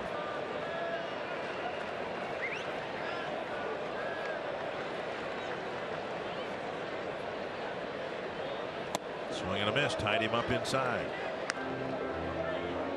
I thought Kepler had a pretty good pitch from Sabathia for that double. It was a 1-1 breaking ball. Kepler got the barrel of the bat out front, lined it right down that right field line. Plouffe at third, Escobar at first, 2 outs. Chop. Sabathia catches, fires, and ends the inning, and the Twins leave 2 more on. They've left 9 men on base through 5 and lead 1-0.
Time now for the mini Let's Motor player profile, and Aaron Hicks now playing for the New York Yankees. John Ryan Murphy coming to the Twins in a trade in the offseason. Aaron having a tough time. You know, of course, Aaron Hicks, the #1 pick by the Twins back in 2008. Traded over during the winter. Hitting .221 for the Yankees in 54 games. Bottom third of the Yankee lineup.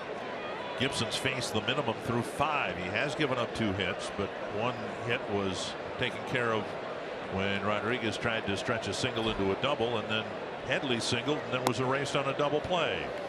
You know what has impressed me about Kyle Gibson the first 5 innings, standing tall on that pitching rubber. Really, wherever Suzuki so far has moved, he's pretty much hit that glove. Swing and a miss, 1-2. Kept the ball down nicely in the strike zone.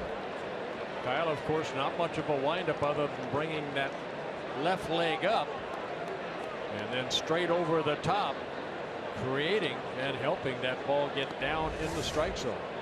With the count 1-2, Escobar slides over to the right side of the infield. 4 strikeouts, no walks for Gibson. And it's poked down the line, but foul. Gregorius, Headley, and Davis here in the Yankee 6th.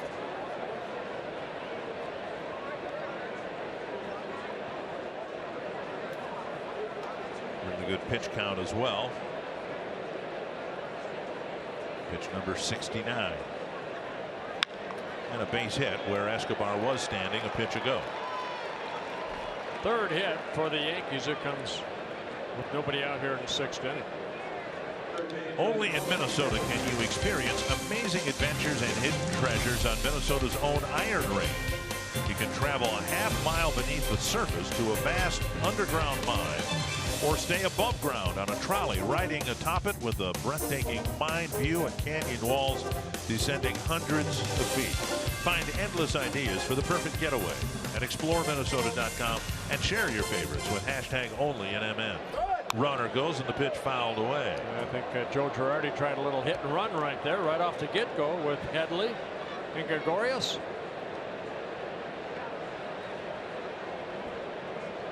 The Yankee lineup not as productive as in years past, and here they are in the 6th inning without a run, without a runner at second base, and Girardi's trying to make something happen.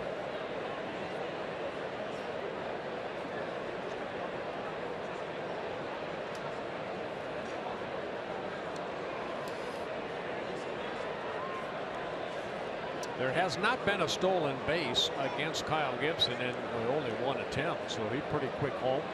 Does have a pickoff.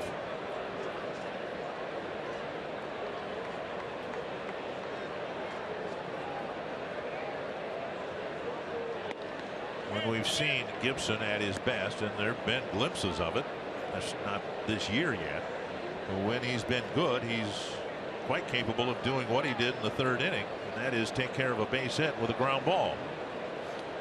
3 double plays turned behind him so far this year, this being his 6th start.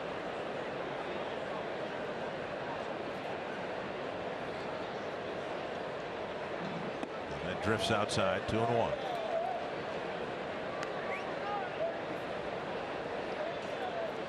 Gibson making his 6th career start against the Yankees. He has 1 win that came at Yankee Stadium back in 2013. Twins beat CC Sabathia that day 10-4. Gibson picked up the win. Most of the Twins run scoring on unearned runs. That's hit to the corner and a fair ball. Kepler plays the bounce, and his throw will come toward Dozier and skips through to Park. Yeah, Kyle hasn't made too many mistakes. He left a breaking ball up right there, and Headley hit it right down in that right field corner. His 7th double of the year. And put runners at 2nd and 3rd with nobody out. Ball kind of came right back into the swing of Headley about belt high, and he hooked it, and it just stayed fair. So 2nd hit for Chase Headley against Gibson. Now, tough jam, first time for the Yankees to have a runner as far as second base, and they've got a runner ahead of The runner at second base at third. Here's Ike Davis. Bounced into a double play his first time up. That changeup drifting outside again. He threw that 2 times to Headley that was outside. So the first time in a ball game here, kind of struggling with that changeup and his control.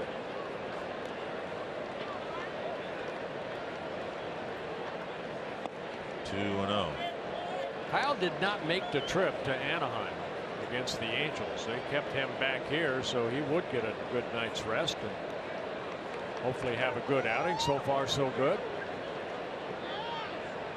Eric Rasmussen, the interim pitching coach, keeping an eye on his right-hander. 2-0 to the number 9 batter. 3-0 with Ellsbury on deck.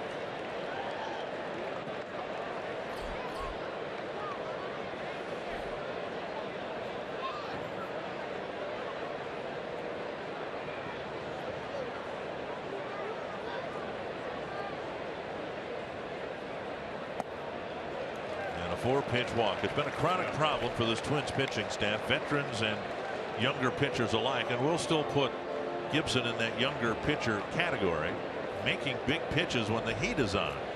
Yeah, quick trip to the mound by the catcher Suzuki, who's kind of like a pitching coach, trying to get Gibson back in the strike zone. First walk of the ball game, loads the bases with nobody out.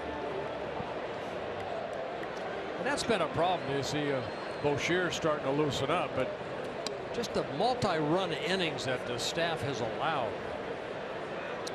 Well, Davis, a journeyman player at this point in his career, hitting 9th, and I'd like to think he could get an out. Even if you give up a run, you get an out. Randy never threw him a strike. Here's Ellsbury. Ground out and a fly out. Strike at the knees. Ellsbury still runs pretty well. He's only bounced into a double play 3 times. Pretty good at making contact too. He'll strike out about once every 7 times at the play at bats this season.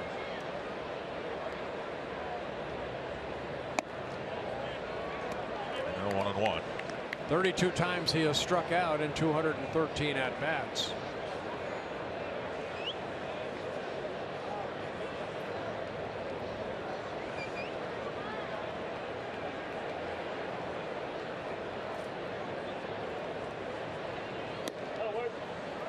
He's missing off the plate now, where the first 5 innings he and Suzuki were on the right page. Missing with an assortment of pitches, not just the changeup. Right. That was the fastball. And he's not missing by an inch or 2. He's missing by maybe a foot. 80 pitches now. Still nobody out in the 6th. And there's an off-speed pitch that hits the corner. That's the curveball right there. Went to the curveball. He was struggling with the slider. Something that he worked with in spring training. Tried to add that curveball. Glorious single. Headley doubled. Davis walked.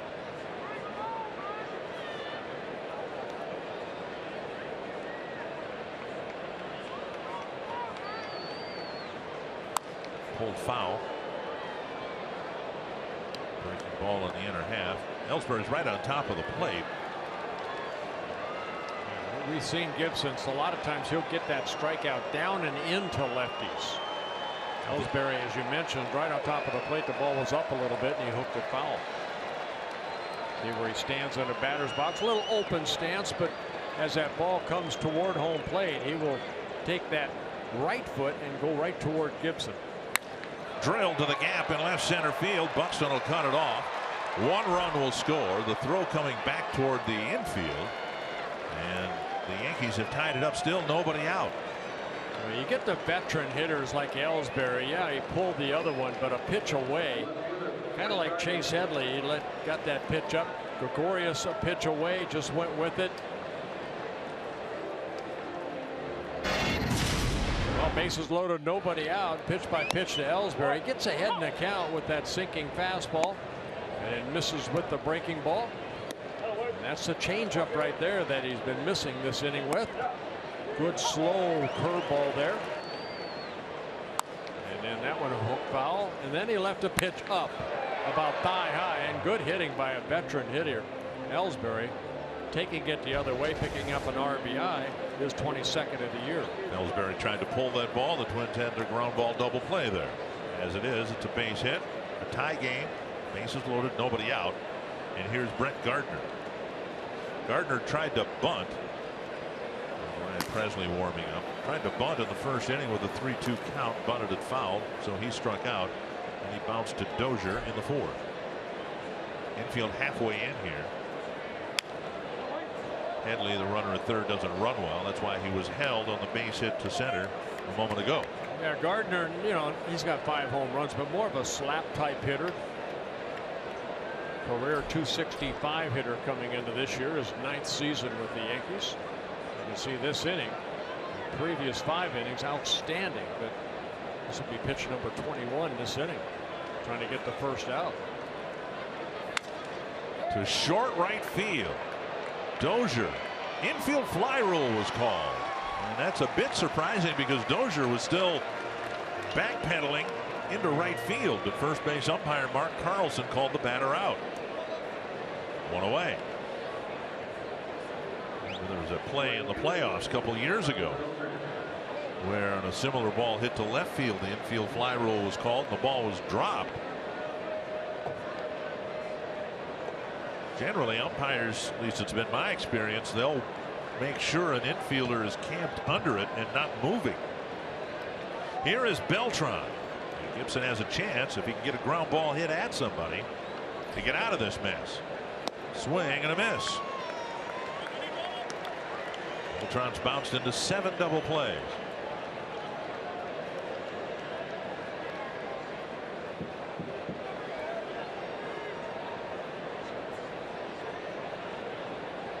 Ball in the air twice, flying out to Buxton and lining out to Dozier softly in the fourth.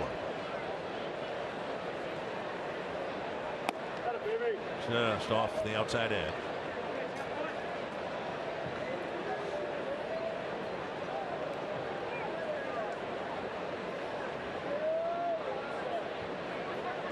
Twins have left 9 men on. Yankees haven't left anybody on because they only had 2 base runners before this inning. Could be 2. 1, 2, a double play, and Gibson pitches out of the jam, allowing just the tying run. Good pitching right there to keep the game at 1-1.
Game tied up at the bottom of the 6th, but they squandered a better opportunity, or an opportunity to score more runs.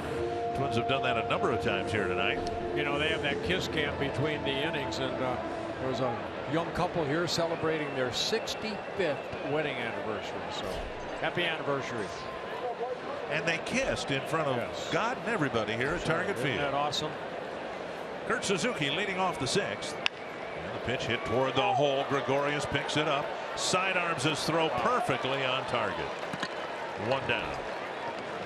You know, we saw Simmons in Anaheim make that almost the exact same play. These kids from Holland, and he spends a lot of his offseason in Curacao, where a lot of these guys hang out and play a lot of baseball during the winter time. But there's some athletic infielders that are from Curacao and from the Dutch Indies. Nice Buxton play. Struck out twice, once on a check swing, once looking. In each case with 2 men on base and 1 out. See if he tries to bunt here. Strike on the outside corner. He threatened to bunt early in his first 2 at bats with a runner at third and 1 out. Sabathia still out there.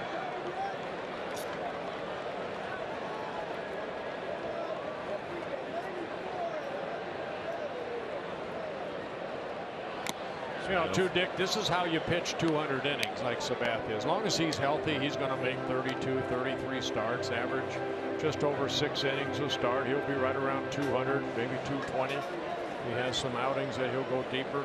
These are the workhorses. These are the guys that you depend on. Yeah, 100 pitches in 5 innings. No, he's got more. He's got more gas left.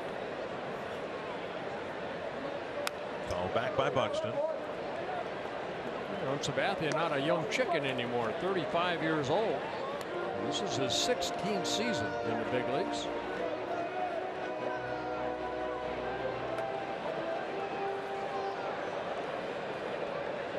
.108 tonight.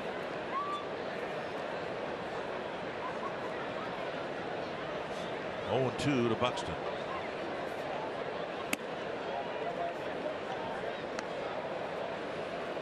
I wonder if there's a common theme that Tom Bernansky's come up with as to why Buxton is struggling so mightily against left-handed pitching. He's faced some good ones. Yeah, that probably has a lot to do with it. But wouldn't you think, you know, for a young player like Buxton, he'd have a bigger problem with righties than lefties? I think once he relaxes a little bit, still, you know, all the hype, my goodness, all the hype he's had over the last 2 or 3 years about being the next, you know, Mike Trout, and going to be, you know, the big franchise player, put so much pressure on yourself.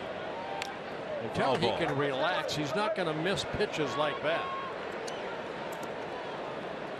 Trying to do too much. That got a piece of the can. But having such a terrible time making contact.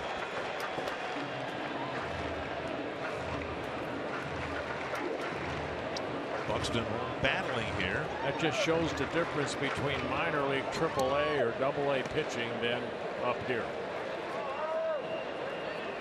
You have to make the adjustment.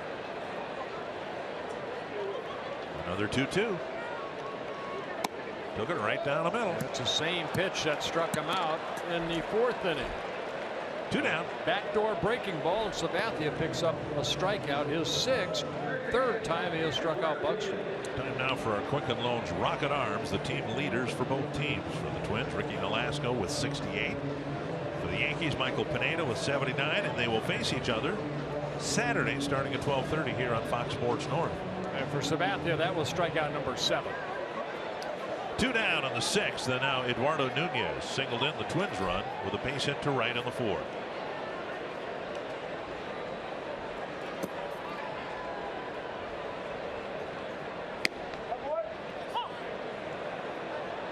And Nunez turns away, taking strike 1. You know, they're looking at that strike, and that's high, but that is, we have shown on Fox Track, Holberg has called that high pitch, which has been good right at the top of the zone.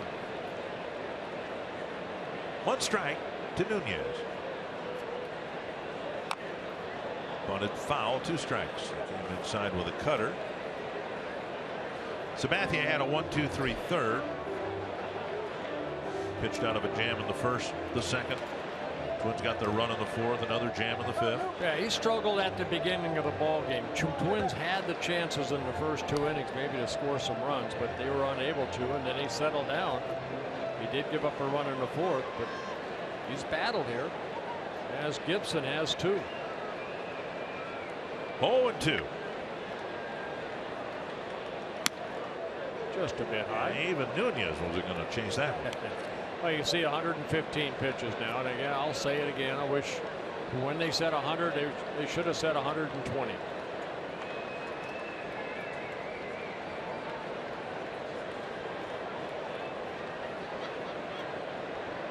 Slider right here.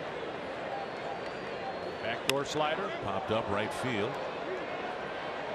And it's the second baseman Castro makes the catch, and Sabathia has his second 1-2-3 inning.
Grand Casino story of the game in a pitcher's duel. Yeah, a nothing ball game. Bottom of the fourth, Nunez gave the Twins a 1-0 lead as Kepler scored.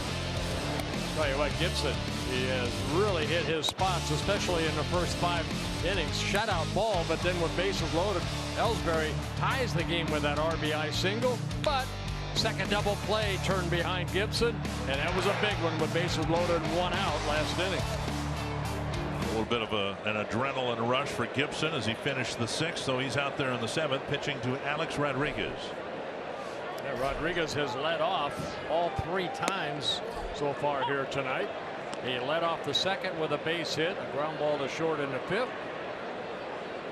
and his 3rd at bat. Rodriguez, McCann, and Castro in the Yankee 7th. That's tapped up the line. That's trouble. And Rodriguez will get a base hit. He hit it all of 75 feet. And Rodriguez hustling down the line gets an infield hit here leading off the 7th. The Twins flex plan gives you the flexibility to choose your games and your number of seats. You can choose in advance or even the day of the game, so don't plan, flex plan. Go to twinsbaseball.com/flex or call 800-33-TWINS to learn more. Well, we have seen Kyle Gibson be able to field ground balls. He's a good fielding pitcher, but sometimes that ball just lands in no man's land. Swinging bunt right there by Rodriguez with Nunez playing a deep 3rd base. Brian McCann will hit a fly to center and a strikeout swinging.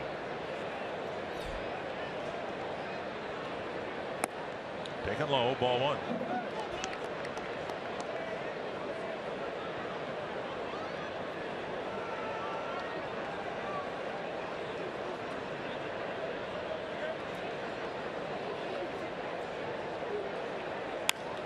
Driven foul, 1-1.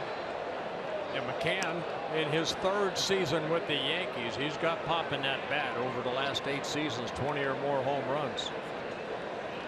Got 8 home runs so far this year. 9 seasons with the Braves, 7-time National League All-Star.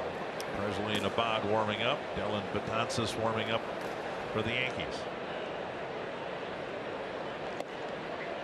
2-1. And that's what that one little extra inning by Sabathia does. When a starter can get into the 6th or 7th inning, it kind of takes what the problem for the Yankees has been. Those setup guys, the 5, 6, 7 inning guys have not been consistent. And now outside 3-1. Gibson wobbled with his control a little bit in the 6th, walking the number 9 batter Davis on 4 pitches. Well, you don't want to make a mistake in on this guy, as I mentioned. He's got power. See if Gibson and Suzuki want to maybe try that 2-seamer down and away. Suzuki creeping out there.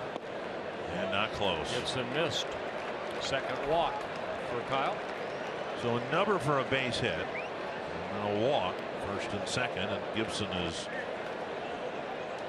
leaning toward the same situation he had in the 6th inning here. Starlin Castro, the batter, a bouncer to third and a strikeout.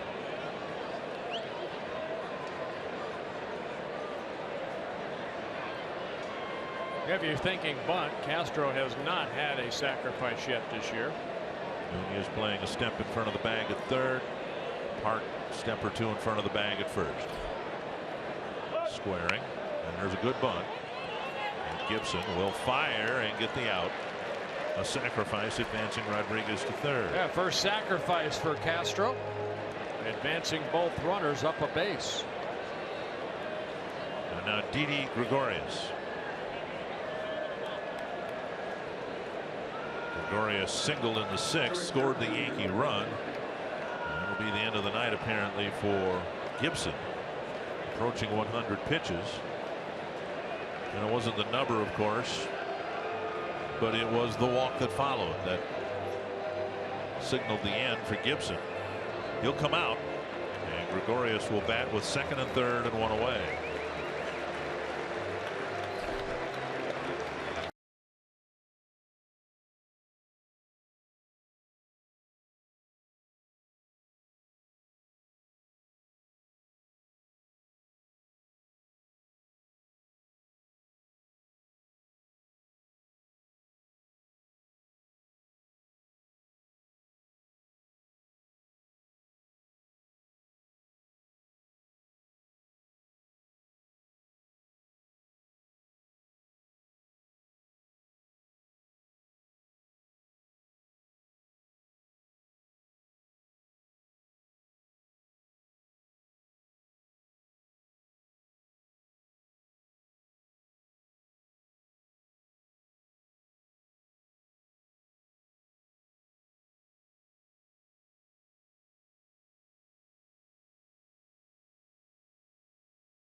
Difficulty in the 6th, but Gibson, I think, made his best pitches in that 6th inning to keep the damage to a minimum. We've been talking about pitchers doing damage control. He did a nice job of it.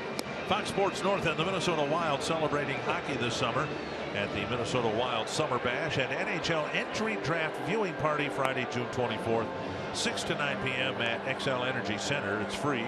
It's the biggest hockey bash of the summer. Interactive games, photo, and autograph opportunities from Wild players, NHL alumni, and more. Visit foxsportsnorth.com. Click on upcoming events. Well, Fernando Abad coming into the ballgame, he did not pitch in that 3-game series in Anaheim, so he could have stayed here with Gibson. Making his 28th relief appearance. He's done a great job out of that bullpen as you look at his numbers. And Abad's been really, really good against lefties, and so that's why he's brought in here to face Gregorius. Abad has given up 3 hits in 30 at-bats against left-handers. And the Twins have the infield in here.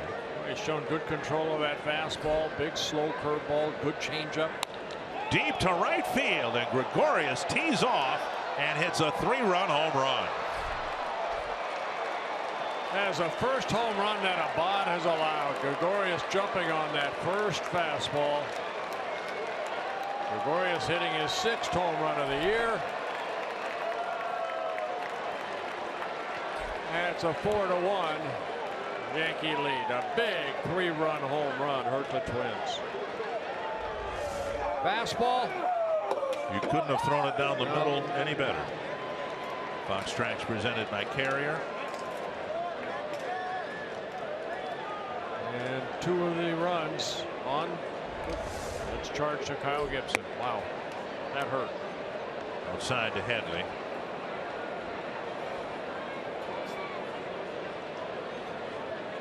Abad has been so good against lefties, gives up a huge 3-run home run. And now Headley takes a strike. Headley with a pair of hits against Gibson. A single in the 3rd, a double in the 6th.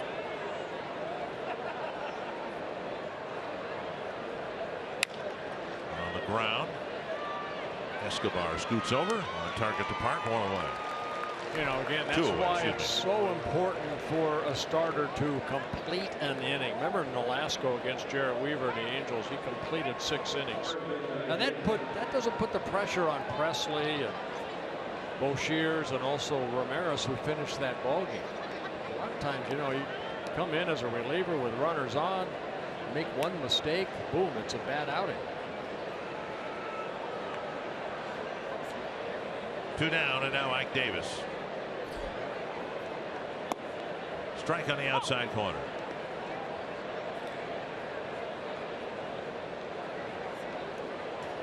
Paul Molitor probably properly assessed the situation. The game was here in the 7th inning. He needed to do what he could to keep the Yankees from scoring because of the bullpen. And that's why Abad, who's one of the co-closers for the Twins, along with Brandon Kinsler, was brought in. And then Abad grooved one, and Gregorius hit it out. And there you have it, 4-1. 0-2 to Davis.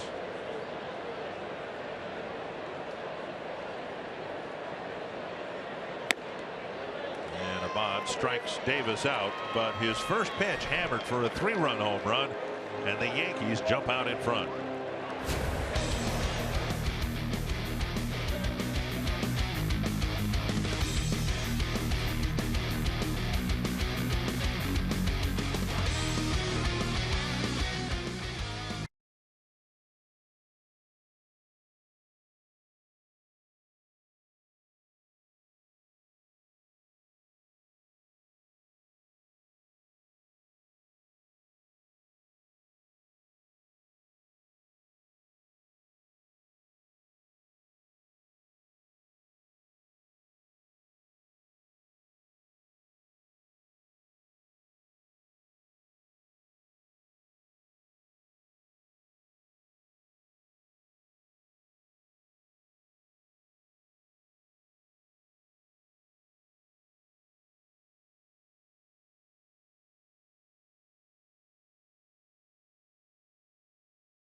Most relief pitchers want to retire the batter. The Yankee big 3 relievers want to strike you out. They have some great arms out there. Of course, Chapman added, Miller added, Betances. He's been there for 5 seasons, and he has been outstanding out of their bullpen. And he'll get the 7th inning with the Yankees in front 4-1.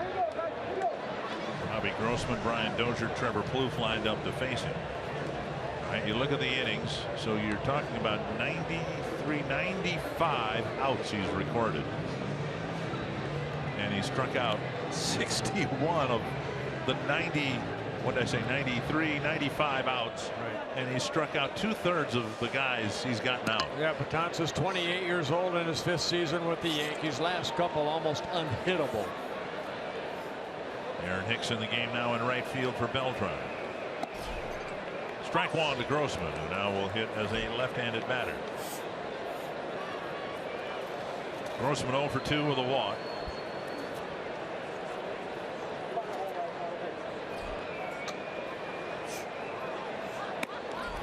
Outside, 1-1. Betances big guy, 6'8", 265. 2-time All-Star the last couple years.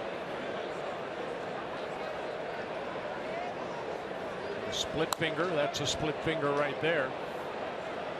Fastball, we saw a 98-mile-an-hour fastball, has a knuckle curve. Slider type cutter. Something just clicked for him. For the longest time he was not even a prospect because he couldn't throw it over the plate.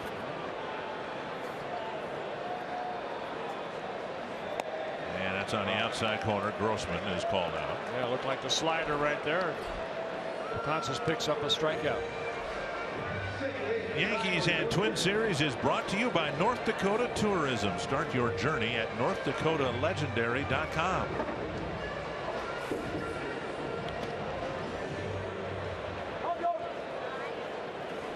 As recently as 2012, Betances in the minor leagues, AA and AAA, pitched 131 in the 3rd innings and walked 99 guys. But you look at his minor league numbers. In a minor league, 641 minor league innings, 346 walks. Right. But 723 strikeouts. Inside. Dozier with a 1-1 count. But he was used early in his professional career as a starter, so moving to the bullpen helped, I guess, him refine his control. Well, signed by the Yankees back in 2006, a New Yorker out of Grant Street High School in Brooklyn, New York. We're getting a chance to pitch at home.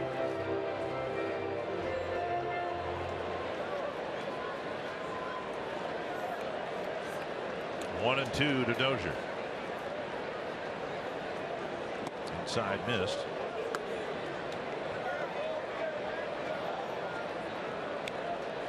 So he is their big right-handed reliever. Very tough to get on base. That's that split finger that he will throw. Drop straight down. And you've got from the left side Miller and Chapman, who will perhaps both pitch in this game. 7 miles per hour, and Dozier fouls it back.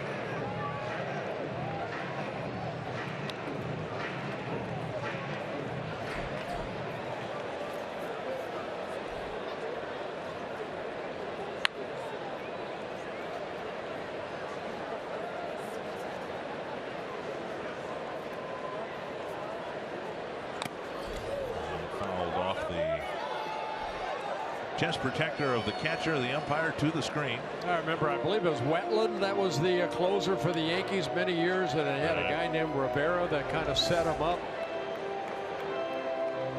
And Dozier at the last second just got a piece of it. And off the mask of the catcher.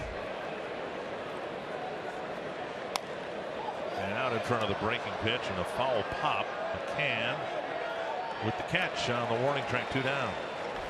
This copyrighted telecast presented by the authority of the Minnesota Twins and may not be reproduced or retransmitted in any form.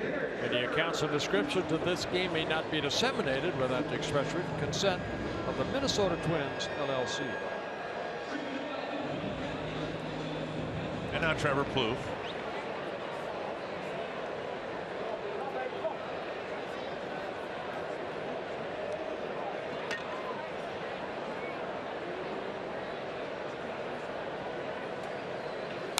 fouled to the screen.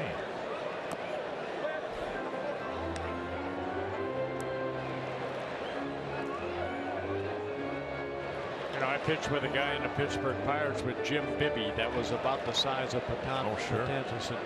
It looks like that baseball in his hand looks like a golf ball. 99, but low. Sounded low. You see the long fingers over that baseball.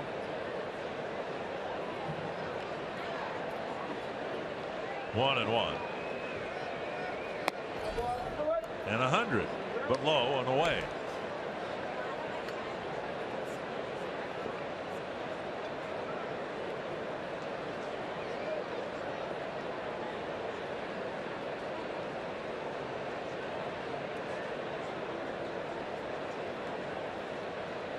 Slow breaking ball, and it's left up and in 3-1.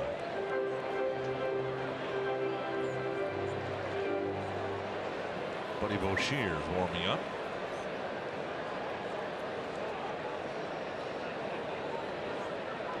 Should get a fastball here. Ooh, good fastball down and away at 97.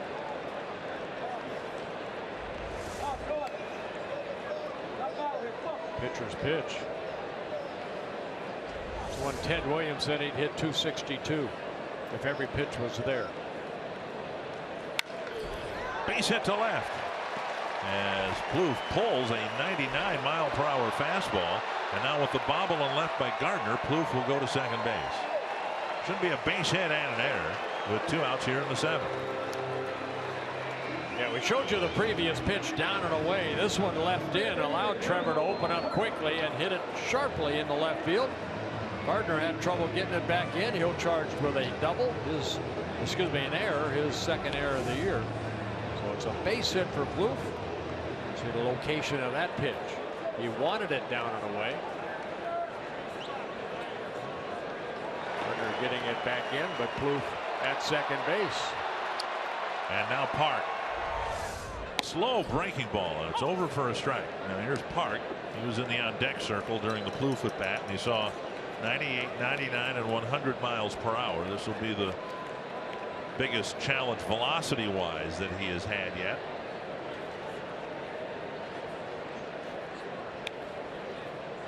One strike.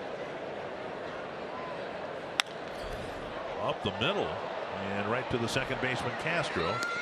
And Park is retired, and the Twins lead Plouffe at second. On to the 8th inning. It's 4-1 Yankees.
Mall of America Studio Sports Update. Tomorrow night, the Twins and Yankees 4-game weekend series continues at Target Field.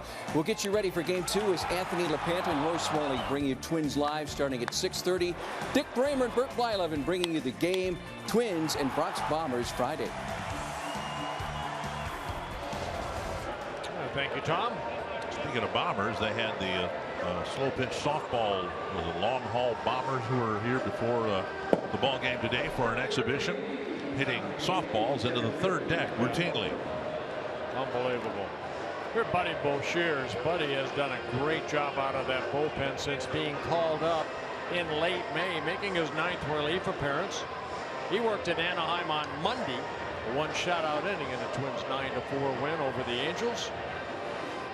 See, 8 strikeouts, 5 2/3 innings, only a couple walks. Be the top of the Yankee batting order. Ellsbury, who singled in a run in the 6th. Then Gardner and Beltran.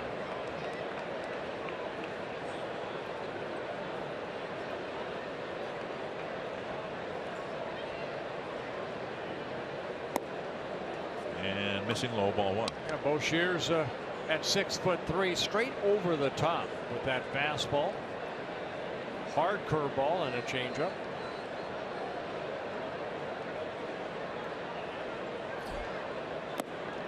And now low, 2-0.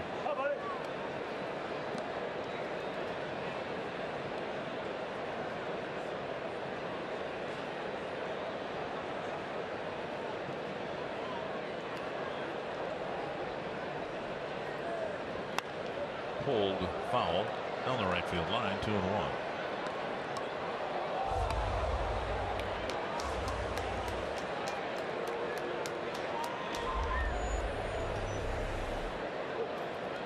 Twins have been carrying a 13-man pitching staff, and it seemed like a far-off dream, but the Twins would love to get starts like the one they got tonight from Gibson on a regular basis, and eventually maybe cut back to 12 pitchers. Not going to happen until the starting staff gets more consistent. Well, that's what I said, though. I mean, if you can get 6 innings on a consistent basis, a few turns through the rotation. Nice stop at first by Park, and he flips to Boucher. Nice play, 1 away. That nice defensive play by Park. MLB.TV Premium, the #1 live streaming sports service, delivers everything you've come to expect and more. Watch every out-of-market game live in HD on over 400 supported devices. Includes a free subscription to At-Bat Premium, the #1 app for live baseball. Blackout and other restrictions apply. Visit MLB TV for details. All right, well, Gibson ended up giving up 3 earned runs in 6 1/3 innings. But if the Twins want to use that as the template for everybody, whether it's Irvin Santana, Ricky Nolasco, everybody in the rotation, what did Gibson do tonight that the other guys haven't been doing? Going 6+ innings. And only giving up 3 runs. These guys have been giving up 5, 6 runs. Well, not Nolasco. He's pitched okay. To the left field corner, chased by Grossman. Nice running catch. Good concentration right there by Grossman, as he has to go into that corner to retrieve the ball off the bat of Gardner.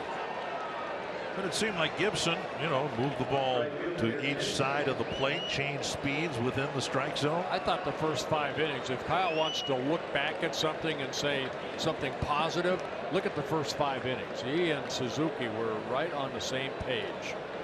And he faced the minimum number of batters through 5 innings. Nolasco, I mean, he'll be here on Saturday. He's coming off a quality start against the Angels, where he picked up a win. Beltran hitting right-handed against Boucher. Excuse me, this is Hicks. Hicks is actually, for the Yankees, hit better from the left side of the plate. Hicks, of course, with the Twins 3 seasons. Had a tough time offensively, hit only .225 in 247 games.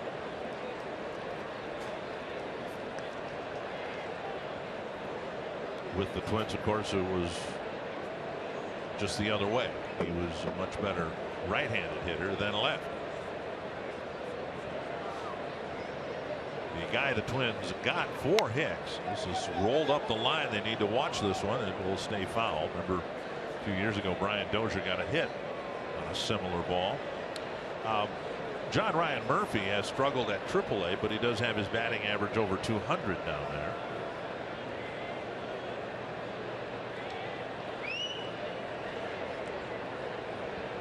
Hicks was acquired not with the idea of being the everyday center fielder, but kind of a utility outfielder.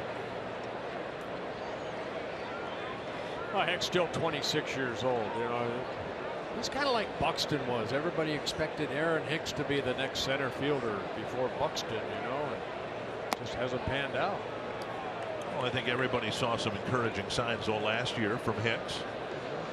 Oh, was it last year or the year before he was going to give up left-handed? 2 years ago, right? 2 years ago, yeah. And the 8 on the sleeve of all the Yankee uniforms, of course, in memory of the great Yogi Berra, yes, passed away, the Hall of Fame catcher. What a great man he was. 2-2. Hicks swings and misses, and Boshiers has a 1-2-3 8th inning.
In the 8th inning, coming up after the game on Twins Live, presented by CenturyLink, we'll take a look at the pitchers duel. CC Sabathia and Kyle Gibson put together through the first 5 innings, both getting out of some big jams, keeping this one knotted up.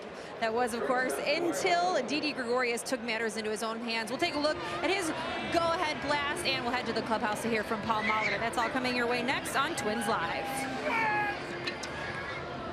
Well, the Twins getting a decent start from Kyle Gibson, but now the lead is in the hands of the Yankee bullpen. First Betances, and now Andrew Miller. Yeah, Betances was 6'8". Here, Miller 6'7".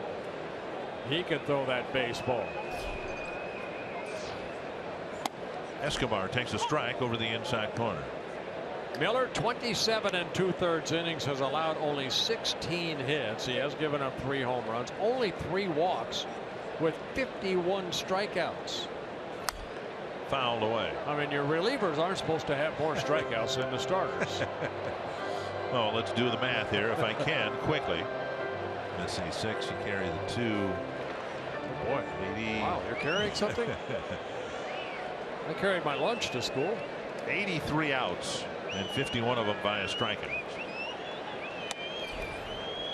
And another one. Fastball just froze Escobar, even though McCann wanted it away. The fastball about letter high. And again, Pat Holbrook, the home plate umpire, he's been calling that all night. And that's a strike. Early on, he got some squawks from the Twins dugout, but I think he's called a very true strike zone here tonight. Here's Kepler, hit by a pitch in the 2nd inning, doubled and scored in the 4th. And then hit a comebacker to the mound to Sabathia with the Twins threatening after the second out in the fifth. Yeah, Miller in his second season with the Yankees signed a 4-year contract as a free agent a couple years ago. Inside, 1-1. I remember when he came up with the Tigers, they expected Miller to be one in that starting rotation. Just didn't pan out. He got traded over to the Marlins. He spent time with the Red Sox, the Orioles, and now wearing a Yankee uniform. Hard slider there, missing. Whether it's Betances or Miller, you know, Wade Davis, maybe a great example of it in a different era, not that long ago. Those guys still would have been in the mold of a starting pitcher. Kepler swings and misses 2-2. Such a hard breaking ball. But you know, several years ago, the philosophy in baseball changed, where it was not only allowed, it was encouraged. You take some of your better arms and put them in the bullpen instead of leaving them in the rotation, say at AAA. Check swing foul. Well, not only did the Yankees sign him to that 4-year deal, they also made him the closer last year. And then they go out and get Chapman. Yeah. So it kind of puts him back into that number 8 hole in the ball game. But 36 saves last year for the Yankees. 2-2 to Kepler, battling and putting it in play, but right at the second baseman Castro. 2 away. So this guy throws 96, 97, and based on the standards in the Yankee bullpen, you'd have to call him a soft tossing lefty. Yeah. Because the guy behind him, who may get the 9th inning, throws 100 or more. 2 down, and now Kurt Suzuki. It's a nice problem to have. Okay, Joe Girardi. And in Miller's case, I mean, all those innings, now 28 in the 3rd inning, and only 3 walks. Talked about Betances' control.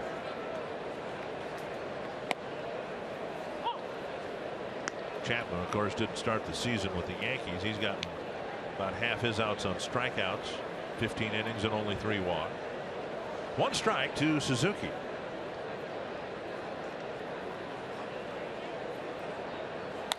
Fouled away. So we're at 4-1. You're saying, well, another typical Yankee Twins game. The Yankees beat the Twins in the late innings, and well, that's not altogether untrue. I think the Twins will admit that they may, if they lose this game, lost it in the early innings tonight when they didn't score. Yep, they had a chance against CC Sabathia in the first 2 innings. 5 men left on in 2 innings. And they couldn't put a run across the board. And Sabathia, the veteran that he is, he said, you know, I've got to remember at the beginning of the game, everything seemed up, and then he made the adjustment. Michael Tonkin getting loose. They get the top of the 9th inning. Hits are even, for whatever that's worth. And in the bottom of the 8th, pitching against, trying to hit against the Yankee bullpen, it isn't worth much. 1-2.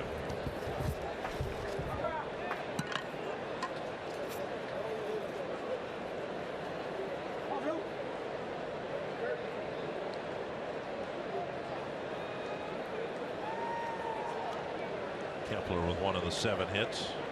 With a baby face.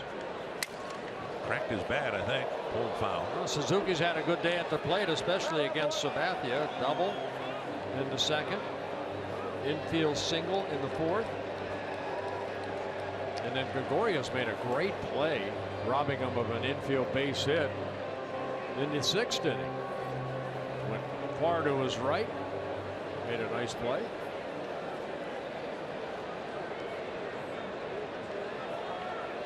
One and 2 to Suzuki.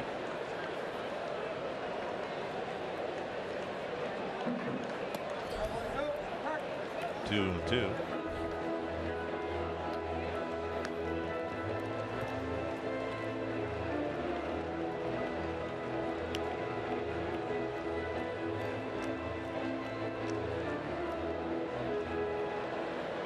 Suzuki gradually has found something he's comfortable with at the plate. He has his batting average up now to 250. Foul tip, and it's held on to by McCann. And Miller has a 1-2-3 8th inning.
As we move forward now to the 9th inning.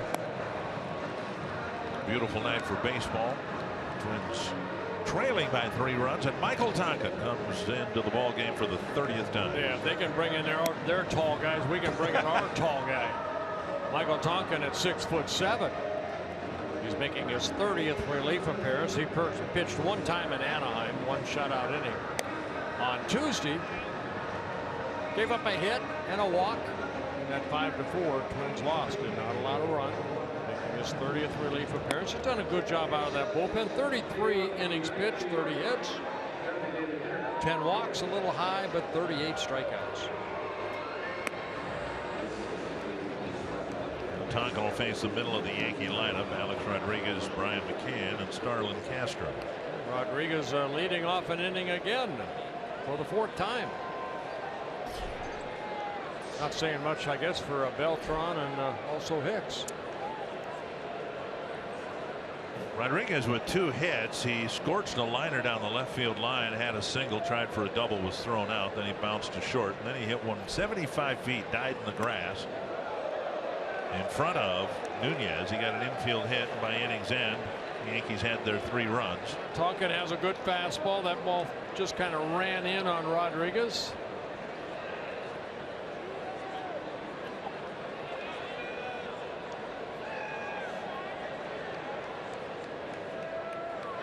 Foul back.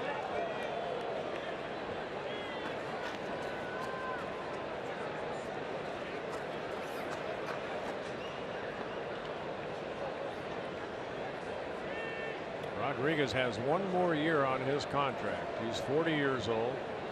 12th season with the Yankees. Ball a strike, and it's 1-2. Of course, he missed all of 2014 when Major League Baseball suspended him for PED use. Just off the corner. Pretty good pitch by Tonkin, but he missed. It's 2-2.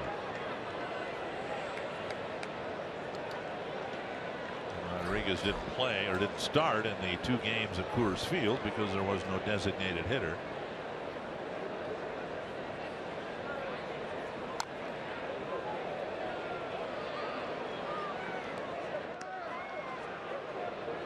As good as this Yankee bullpen is, the Yankees are, sitting here on the south end of the 500 mark, wondering, okay, it's not going to happen this year. We're not going to get any younger next year. There's Chapman warming up. So some of these bullpen pieces, and Miller's name is brought up more than anyone else's. Some of these bullpen pieces could be shopped by the Yankees. And any contending team, whether it's the Chicago Cubs or any team with a lesser record than the Cubs, there's a check swing. Oh, I thought he went. Strike 3. Yes, he did. He did. Rodriguez will do an about face. Yep, strikeout for Tonkin.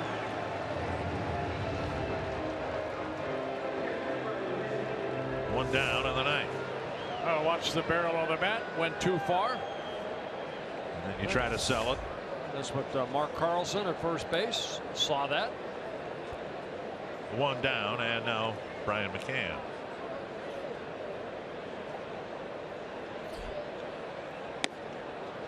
As we looked at these 2 teams in advance of the series this weekend and again next week in New York, we mentioned the Yankees have struggled to score runs. I think we've seen why here in this game tonight. The Twins have struggled to score runs.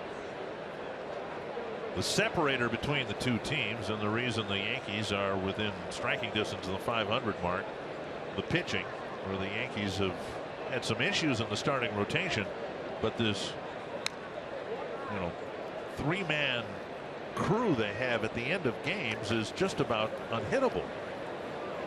And the Twins, of course, have had a porous bullpen all season long. And that's what, really, with Greg Holland and then Davis and Herrera, that's what they had in Kansas City. They built the bullpen. There's Anthony Swarzak, the right-hander, of course, former Twin, getting loose.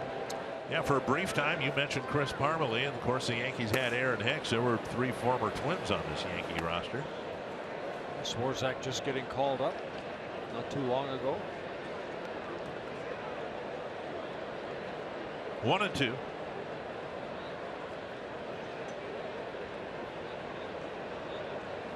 Foul back.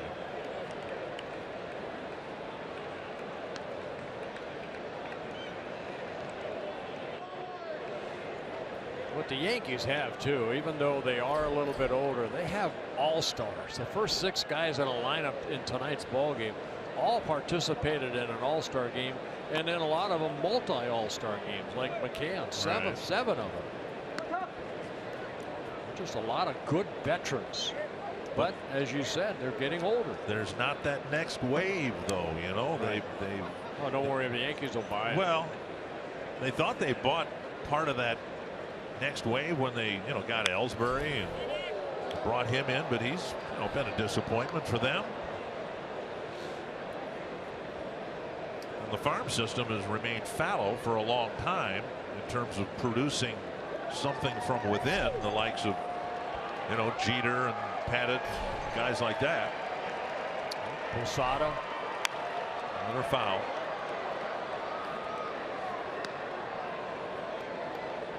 Well, last time the Yankees won the World Series, 2009. And they beat the Phillies in that World Series. 27 World Series championships since 1901. Driven foul. McCann having a battle with Michael Tonkin. Prior to that year, Joe Girardi wore the number 27.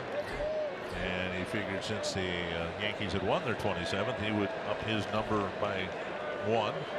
So that's why he wears number 28 now. Good number. It was not done, lest you think otherwise, no, in tribute to you. I think the 27 World Championships. Yeah.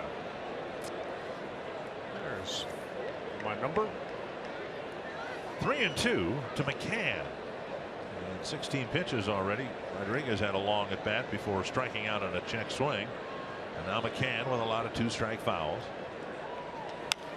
Another one.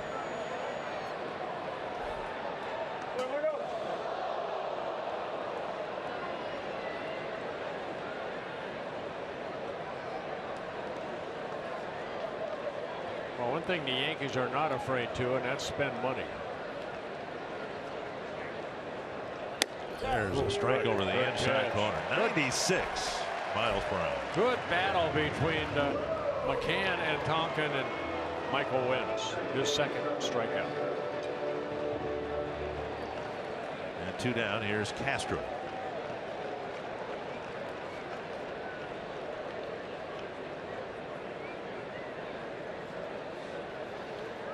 Castro with a sacrifice bunt, which turned out to be a wasted out, given what happened next, although the Twins did make a pitching change because of the sacrifice bunt, wanting to get Abad in to face the left-hander Gregorius, but Abad's first pitch was clubbed over the fence for a 3-run home run. On the ground, 2 hops to Nunez. Good inning for Michael Tonkin as he pitches a 1-2-3 ninth.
It's 4-1 with Didi Gregorius' 3-run home run, the difference in the game. That came in the 7th inning, and then of course the 7th inning went to Betances, the 8th inning went to Miller, and in a save situation that means the 9th inning goes to Aroldis Chapman.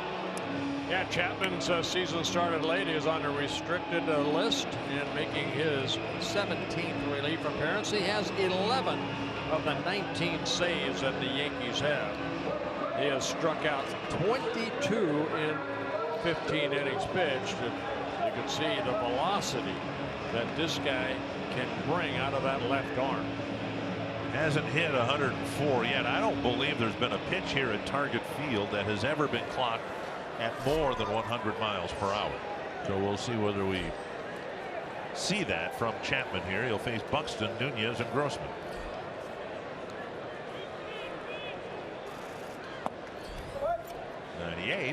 Ball 1. Yeah, I read a bio on Chapman, and they said his fastest pitch was in September 2010 when he pitched for the Reds against Tony Gwynn Jr. They clocked it at 105.1. And Buxton catches up to 97 and hits a liner to short, 1 away. Well, fastball, I mean, it's not doesn't have a lot of movement, so it's still over 100 miles an hour. But Buxton put a good swing on it, but right to the shortstop. What's next tomorrow night? Same time, same channel. Masahiro Tanaka against Pat Dean, who grew up a big Yankee fan out in New England. And it'll be a big thrill for Dean, and the Twins hope he pitches as well against the Yankees as he did against the Red Sox. 1 down in the 9th, and now Nunez.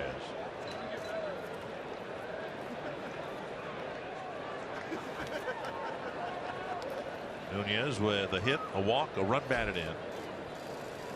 Whoa. That's 100. And it nearly knocked his pins off. Chapman, 28 years old, from Cuba, just rears back and lets it fly. He defected from Cuba back in 2009. Nunez takes a dive. The last time the Twins saw Chapman, there's a strike in the outside corner. Chapman still with the Reds, and Joe Mauer hit a double to left. Just a tremendous at bat by Mauer, and then Willingham absolutely crushed one, and the Twins won the ball game. Now that in Cincinnati.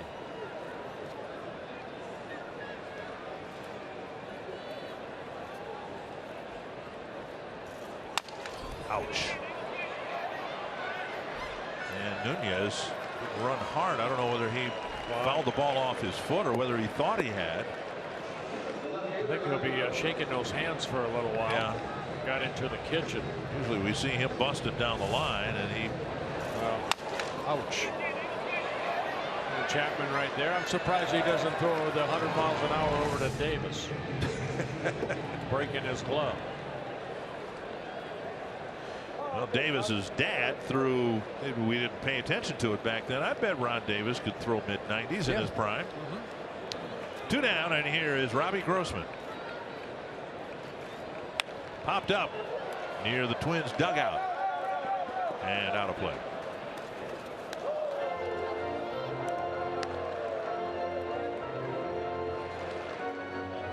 Twins left 5 men on in the first 2 innings. They left a pair of men on in the 4th when they did score a run, and 2 more on in the 5th. And then Sabathia finished with a 1-2-3 inning.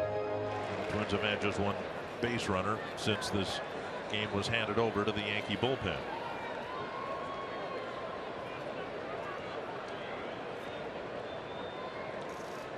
Up high at 102.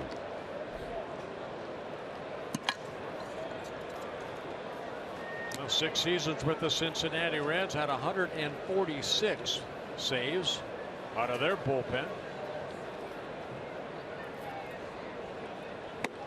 Wow. Swinging through 101. You know what's amazing is you see that 101 when Nolan Ryan was at his prime. That's what he threw, but he did it for 9 innings. You know, Chapman, just give me 1 good inning at 102 miles an hour. And in Ryan's case, he did it into his 40s. He was still throwing gas that late in his career.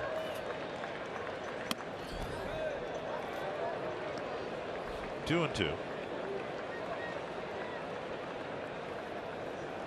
almost call these guys a freak of nature to be able to throw that ball that hard. And have some idea where it's going. Wow. Foul tip. Old country hardball. Grossman thought he heard something or felt something as it whizzed by at 101 miles per hour. Anthony LaPanta of the Twins had the early lead, but they only scored 1 run in the first half of the game, and the Yankees ended up winning the opener. And the Twins get an idea of what makes that Yankee bullpen so tough to handle. New York wins the opener. We'll take a look at this pitcher's duel at Target Field tonight. We'll hear from Paul Molitor and preview what's coming up in the rest of the series next on Twins Live, presented by CenturyLink.